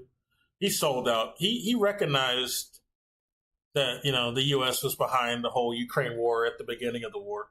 Then he did a heel turn because his handlers in the DNC told him to stop, obviously. Just like what he's doing with the capitulation of Israel and defending the fake, opposition in Israel to genocide. There's no real big opposition to genocide in Israel, sadly. The only argument you can make for is the kids, who are not responsible for anything. Means, for one, the film itself has to be heavily watered down to only focus on, the West Bank and focus on things through, the eyes of an Israeli. And it also means that what this film actually means, what it should be about, the oppression of the Palestinian people by Israelis. Yeah, I thought this guy pissed me off. I'm glad he points this out. I didn't like his speech at all. I wasn't touched by it, especially when he said the two-state solution. Get the fuck out of here. You're just validating the fucking genocide at that point. You're validating the settler colonialism. Like Israel shouldn't even be a valid state. It's a ethno-apartheid state. It shouldn't be validated. It should be gone. Go back to Europe and America. That's where you guys came from. You have a home to go back to. Go there. Go back to New York and California or Britain or Poland or wherever the fuck. Go back to Germany.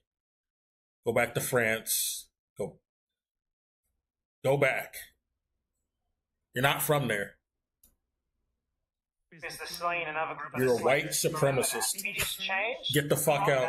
Into some sort of nauseating message about supposed unity and the fate of these two peoples being intertwined and both groups somehow being victims, when that's simply not the point, not actually the case at all. The Israelis are victimizers, not victims. There's a segment on this written by Mohammed Al-Kurd, someone who, if Hassan Piker wants to actually get an effective real anti-Zionist onto his stream, he should consider inviting on. This is from Mohammed Al-Kurd's book, released on January 7th, 2015, called Perfect Victims and the Politics of Appeal. Specifically about this, because what happened with Noah Verland is a pervasive practice, this co-production thing, where whenever there is anything by Palestinians, an Israeli has to be included, so that liberals can sort of have their little, oh, look, there's unity between the oppressor and the oppressed, sort of feel-good moment where they can insulate themselves from the reality where Israelis are enemies to be fought, rather than potential allies to be convinced and brought to your side, and avoid the reality where they will need to be coerced into submission, because ultimately Zionism is great for them and they have no real reason to oppose it. Because why would you oppose something that gets you a free house and an extremely high standard of living, rather than reinforce it? So Al-Qura writes, take the genre of Israelis and Palestinians making films together. The Palestinian filmmaker is chaperoned to the film festival, allowed on stage as the authoritative co-signatory's charismatic sidekick. No one, not the producer of the festival, not the columnist writing a review, seems to care about this content of the film, whether it's good or garbage. What matters is that the film was co-directed, a mode that satisfies a libidinal urge in the viewers. They eavesdrop on a foreign conversation, a titillating reconciliation between the slayer and the slain. Discussions about the film, reviews, the way it's promoted, and our excited elevated pitches to one another all become masturbatory, reducing the film to the fact that it was seems to be the case with this new movie that won an Oscar. Is the only, like, no one in Hollywood was voicing out against the genocide in Gaza. So it's very odd that they decided to make this movie an Oscar winner. So it probably means it's watered down trash used to,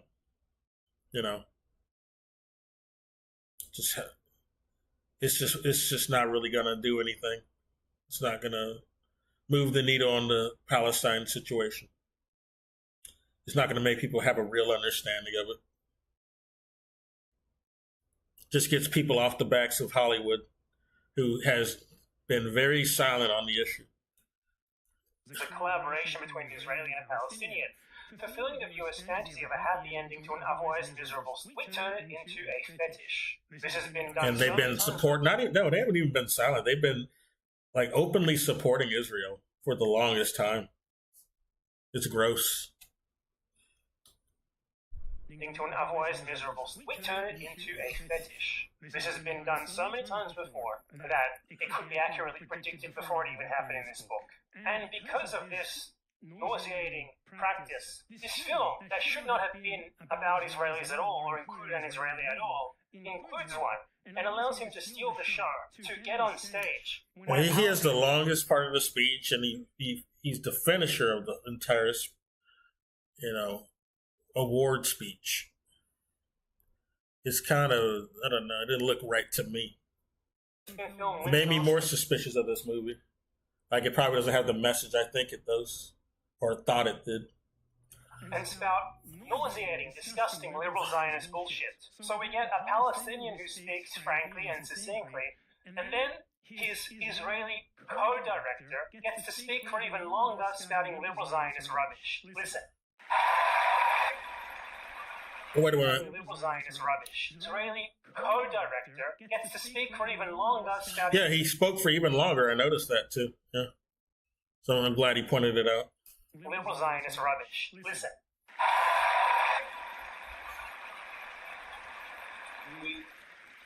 We made this film, Palestinians and Israelis. Remember what we just read.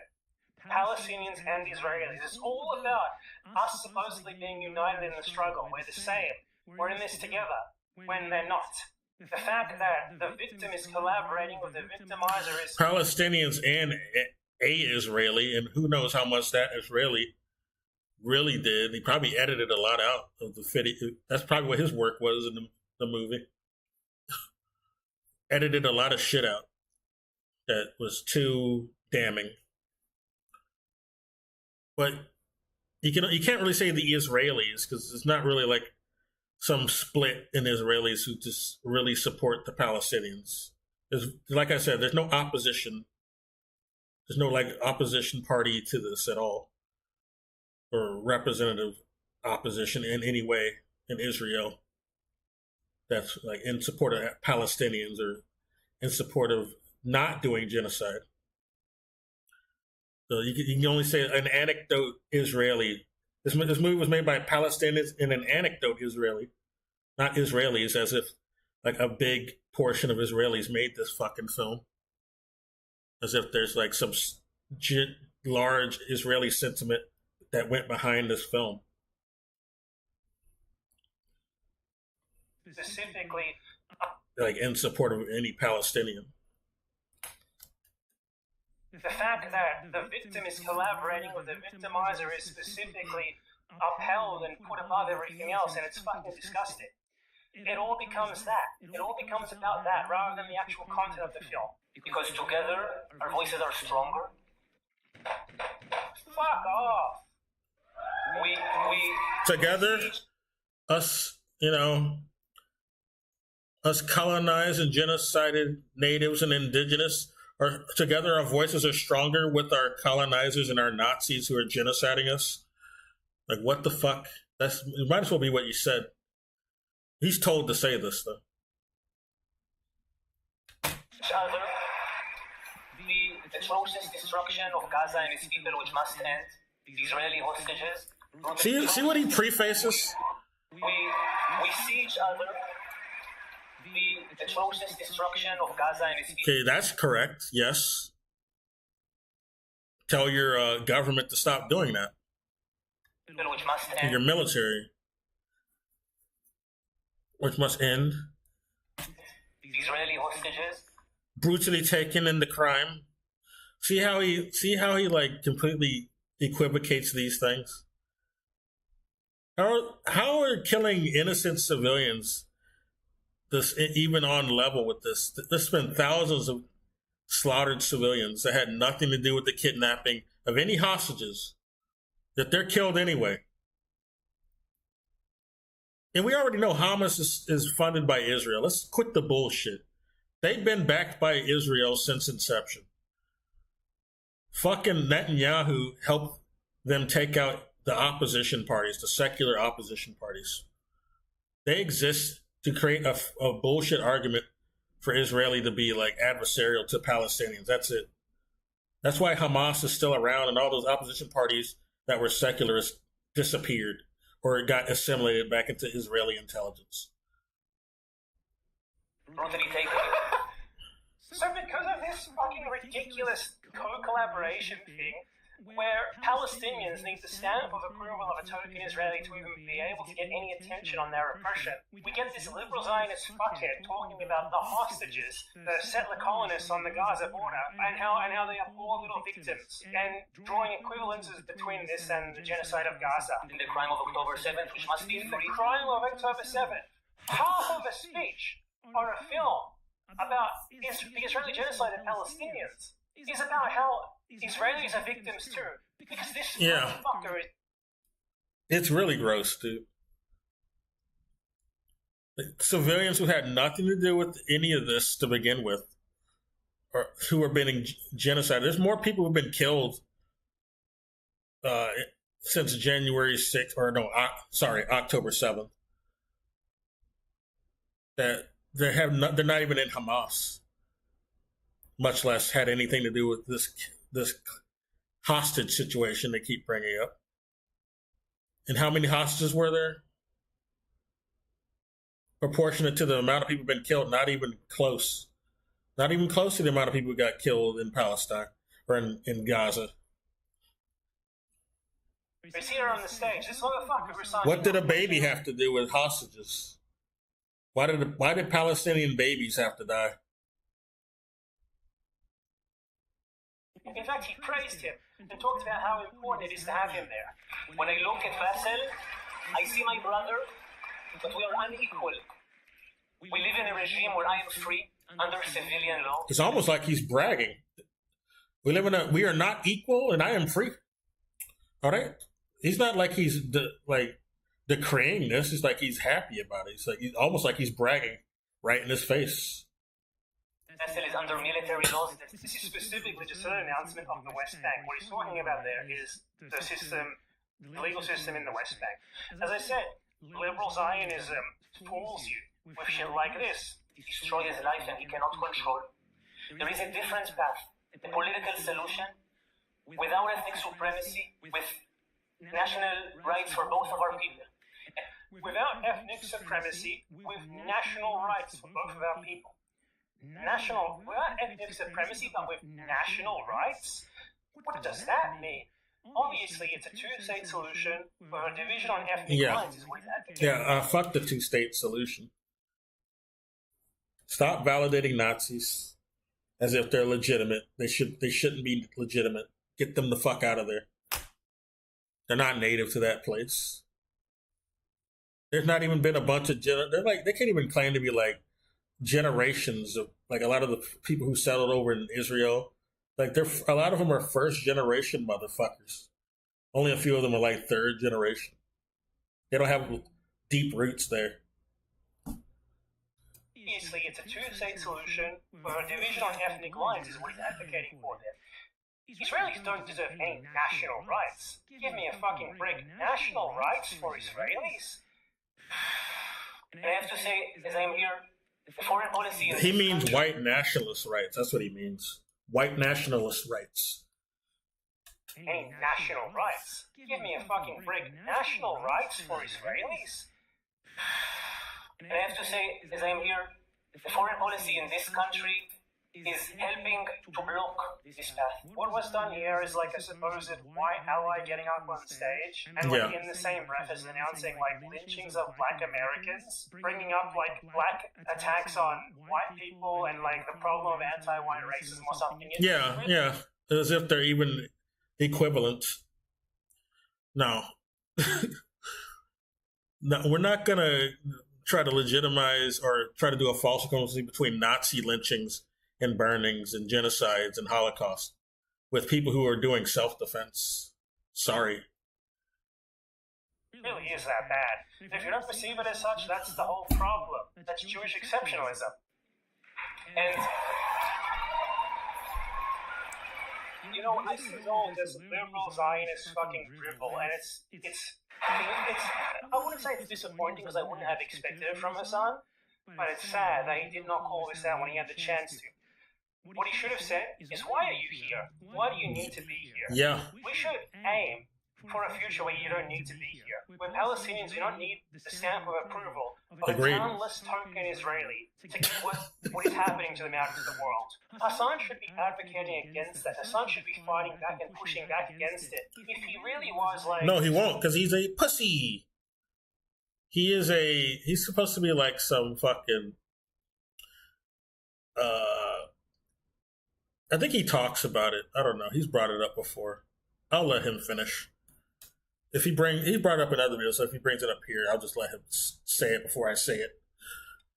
Pro-Palestinian radical that he frames himself as, he should be helping to move things like this against that. Hassan should be fighting back and pushing back against it. If he really was like this pro-Palestinian radical that he frames himself as, he should be helping to move the needle, to make sure that this sort of thing slowly but surely dissipates and fades away, to make sure that Jewish exceptionalism dissipates and fades away. Because while his fans love to make excuses for him by saying that he's like part of a pipeline or something like that. Well, that's exactly what I was hoping he would bring up. He's brought it up before. Yeah, that's what I meant. He's a pipeline that's a dead end. That's all he's a pipeline for. A pipeline to dead end nothing. Just a dead end impotence is all that results with the Hassan pipeline. Like this pro-Palestinian radical that he frames himself as, he should be helping to move the needle, to make sure that this sort of thing slowly but surely dissipates. Well, his friends in the DNC who sign off on Israel military budgets and spending don't want him to. He's got to be this lip-wristed. To make sure that Jewish exceptionalism dissipates and fades away. Because while his fans love to make excuses for him by saying that he's like part of a pipeline or something like that, where he like intentionally regulates his rhetoric to get mainstream attention, and try and push people towards like more radical creators or something like that. Where I've seen you guys make excuses for him on this shit. Yeah. The fact of the matter is that what he does and says contradicts what people like me say, contradicts what the people who are actually trying to move the needle say. So I don't think his fans are going to be put on a pipeline. I think they go to him and he's a dead end. Ultimately, what needs to happen... He is a dead end. The pipeline is a dead end. The Hassan pipeline. Sadly. You know, he said some shit that I've agreed with in the past, Hassan, but then I notice he has to... He neuters himself later. then I gotta stop. You know, I gotta look at reality and see. Yeah, he's an asset. He's not meant to like tell the whole truth. Basically, Happen here is that stuff like this needs to be challenged. Hassan often invokes like South Africa as a great example of what to aim for. no, it isn't. It's terrible. It's still got problems that have not been resolved since the end of apartheid because of this. Like people like him are using South Africa as an example to be. That's the what, the bumper sticker we want to aim for? No, that's the seal of approval we want. No, with the white people, the white settlers are still like running the country basically and own all of the farmland. No. They needed to be kicked out a long time ago, these Nazis. You saw what they were trying to do. They wanted to do another Holocaust. They've been doing like multiple Holocaust attempts against black people. They just don't ever frame it that way. Not the first time, though. But there's been more Holocaust attempts on black folks and successful attempts in certain areas than they ever want to admit. And we're supposed to treat these, we're supposed to feel sorry for these people, though. South Africa is a shithole, and South Africa is specifically a shithole because the whites were totally coddled with the process that resulted in the end of apartheid. Nothing. Yeah, they were coddled, dude. They certainly were coddled. They were so generous with these goddamn fucking monsters. South Africa should have deported them. They needed to be deported back to where they came from. So I don't think his fans are going to be put on a pipeline. I think they go to him and he's a dead end. Ultimately, what needs to happen here is that stuff like this needs to be challenged. Hassan often invokes like South Africa as a great example of what to aim for. South Africa's a shit. If not killed, I'd rather they have just been killed. But if we want to be generous and let these goddamn Nazis live, yeah, deport them at the very least. Deport these disgusting Boers. They should die, though, to be honest. Fuck them. I wouldn't cry if they got killed.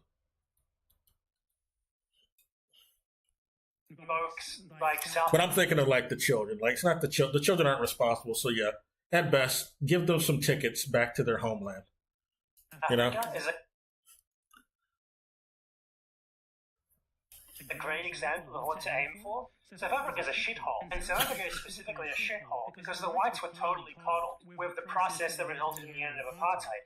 Nothing was meaningfully taken from them. There were no reparations, nothing. No return of land, nothing. No justice against the oppressors, nothing. And if you continue to enable this sort of thing, if you continue to spread and uphold Jewish exceptionalism, you're going to get a South Africa. And we don't want a South Africa. And this is ultimately another point they're going to need to come to terms with as well. Because in any sort of remotely just and acceptable solution to the Palestinian question, you're going to need to understand that it's going to come at the cost of Israelis. Because Israelis live at the cost of Palestinians. They stole Palestinian land. They stole Palestinian homes. They inflicted unimaginable pain on the Palestinian people for their own benefit. So there's no happy ending here where everyone comes out happy. Palestinian liberation necessitates Palestinians, being materially given back what has been taken from them. This imagined fantasy world where we get Israeli allies and we all sing Kumbaya together and we sign the equal rights paper to magically fix everything will just result in another South Africa. And we don't want another South Africa. We want restitution. We want material justice. And material justice is necessarily going to have to come at the cost of those who have taken from the victims, not fighting by their side. And someone like Yuval Abraham would never in a million years accept something like that. Maybe on his best day he would accept it in the West Bank, which is full-on liberal Zionism still. South Africa is a good example of the international pressure you can put on Israel, but it's not a good example of what to aim for. Ultimately, what Hassan does and says leads people away from the truth, which is the international pressure that didn't involve America, though. America supported the apartheid. And that's the problem with Israel. There's no people. Most countries don't even support Israel. It's only America that does, and that's the problem. America needs to, stop that, and then Israel will disappear. All right, all that genocide at the very least will disappear.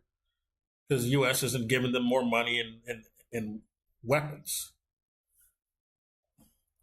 That's the important actor here. The same thing was going on with fucking South Africa. America was supplying these motherfuckers, these goddamn Nazis, and assisting them in intelligence. Does and says leads people away from the truth, which is that Israelis are not simply a complicit population because they are propagandized into being as such. It's that Israel is a country for them, by them. It is run for their interests, they profit handsomely from it, and in a situation like that, it is a complete liberal, feel-good fantasy to imagine that we're going to bring down Israel by appealing to the sensibilities of Israelis and convincing them that what they're doing is wrong. Because deep down they know what they're doing is wrong in that it hurts a ton of people, but they benefit from it, so they're happy with it. And ultimately, even many of the supposed allies, like Yuval Abraham here, are happy to head on to go on stage and appropriate a supposedly pro-Palestinian film to spread disgusting Israeli colonial propaganda about how the hostages are poor little victims and October 7th was a massive crime, rather than the predictable response to Israeli colonialism. I noticed that he only called the October 7 hostages, that part, he only labeled as a horrible crime. He didn't label the genocide against the Palestinians a horrible crime. So I noticed that weasel shit he did. The babies getting blown up and shot in the head who had nothing to do with, kidnapping anyone. That's not a horrible crime, though. We're fine with that. He got what he wants. What you would end up with is a Zionist solution, aka a two-state solution. He does not want to give up his privileges. He wants a sort of negotiated settlement to make himself feel better, while still ultimately upholding the Zionist goal of a Jewish ethno-state on Palestinian land. This guy should not even be there. And we can work towards a situation where people like him would not be there to spout that just disgusting liberal Zionist propaganda on stage and appropriate what should have been a moment of Palestinian advocacy. But it takes effort, it takes real risk. I don't think Hassan Parker is going to be taking on that risk anytime soon. He's going to wait for others to take on the risk, to move the needle, to do what needs to be done, to say what needs to be said, and then years down the line, he will take credit for it as if he was on board with this the whole time. He could use his massive platform to talk about what I'm talking about here, and to really help to change things, to really, really legitimately help to expose a ton of people to fundamental systemic critique of Israel. He's not going to do that, even though he got banned on Twitch for the most limp-wristed comment. He's not even going to risk his bans on saying anything that's worth saying.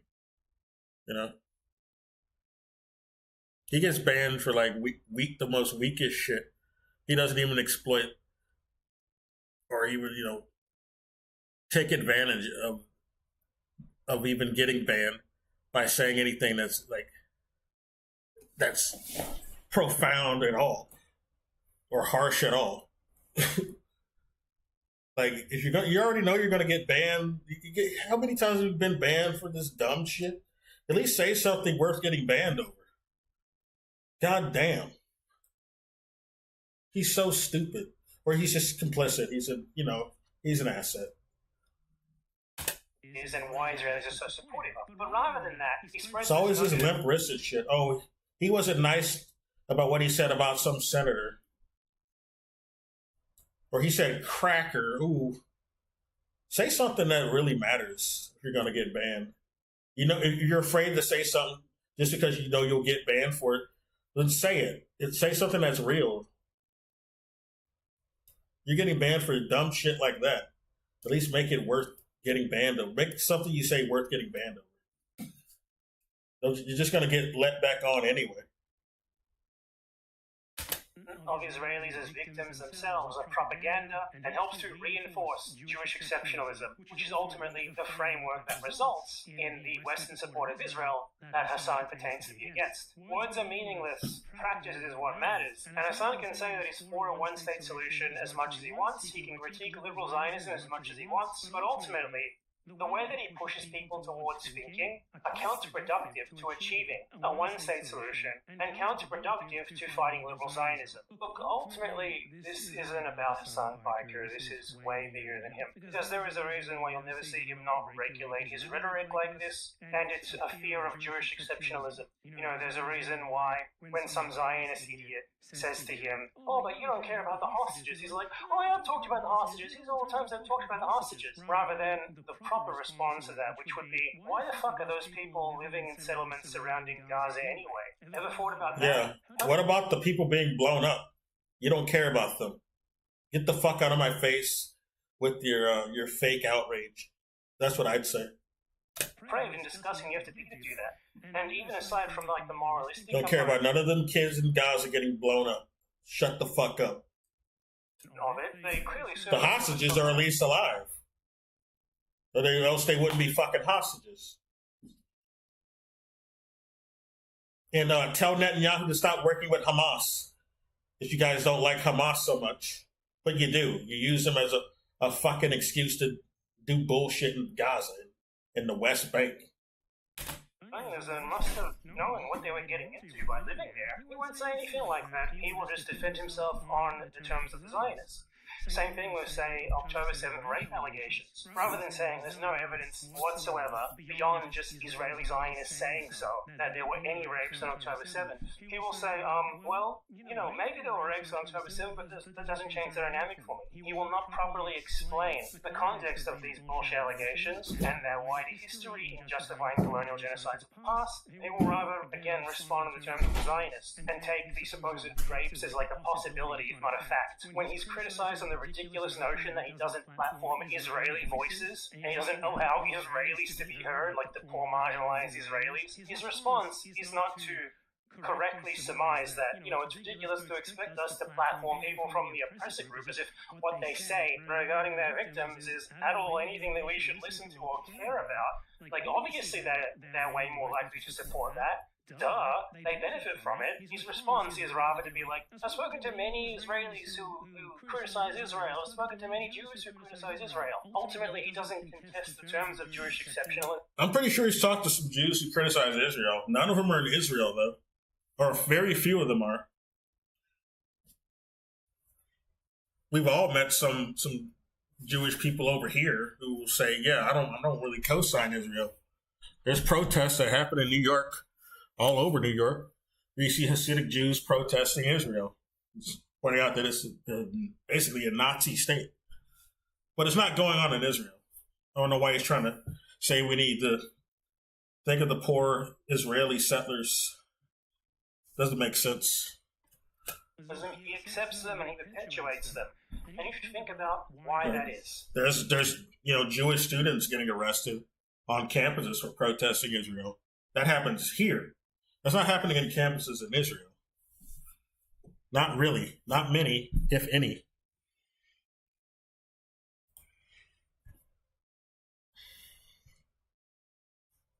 Anyway, but yeah, you don't need the validation of anyone just because they're Jewish to be against genocide in Israel.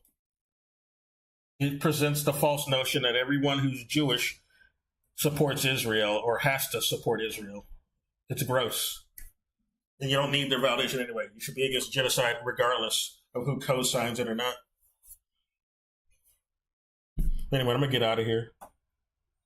I might make another stream when I get home. I don't know. We'll see. I'm going to go to the gym. Take care. But yeah, also, this stream was because of the censoring going on. They're trying to censor even more on this evil shit that our country is funding. This genocide only happens because our country is funding it. Israel would not be able to do it if our country was not funding it. And we got Trump up there, the guy they wanted in there to sell this, co-signing this, because they know that his base would only accept it. They would only accept this, anti-censorship against Israel if it was Trump saying it. Okay? That's why he was a good puppet to support this time in the election. AIPAC decided to pick him this time. Or that's one of the many reasons. There's other reasons too. He's also anti-China, and they want to pivot to China for another bullshit proxy war. But anyway, I'm gonna get out of here. Peace.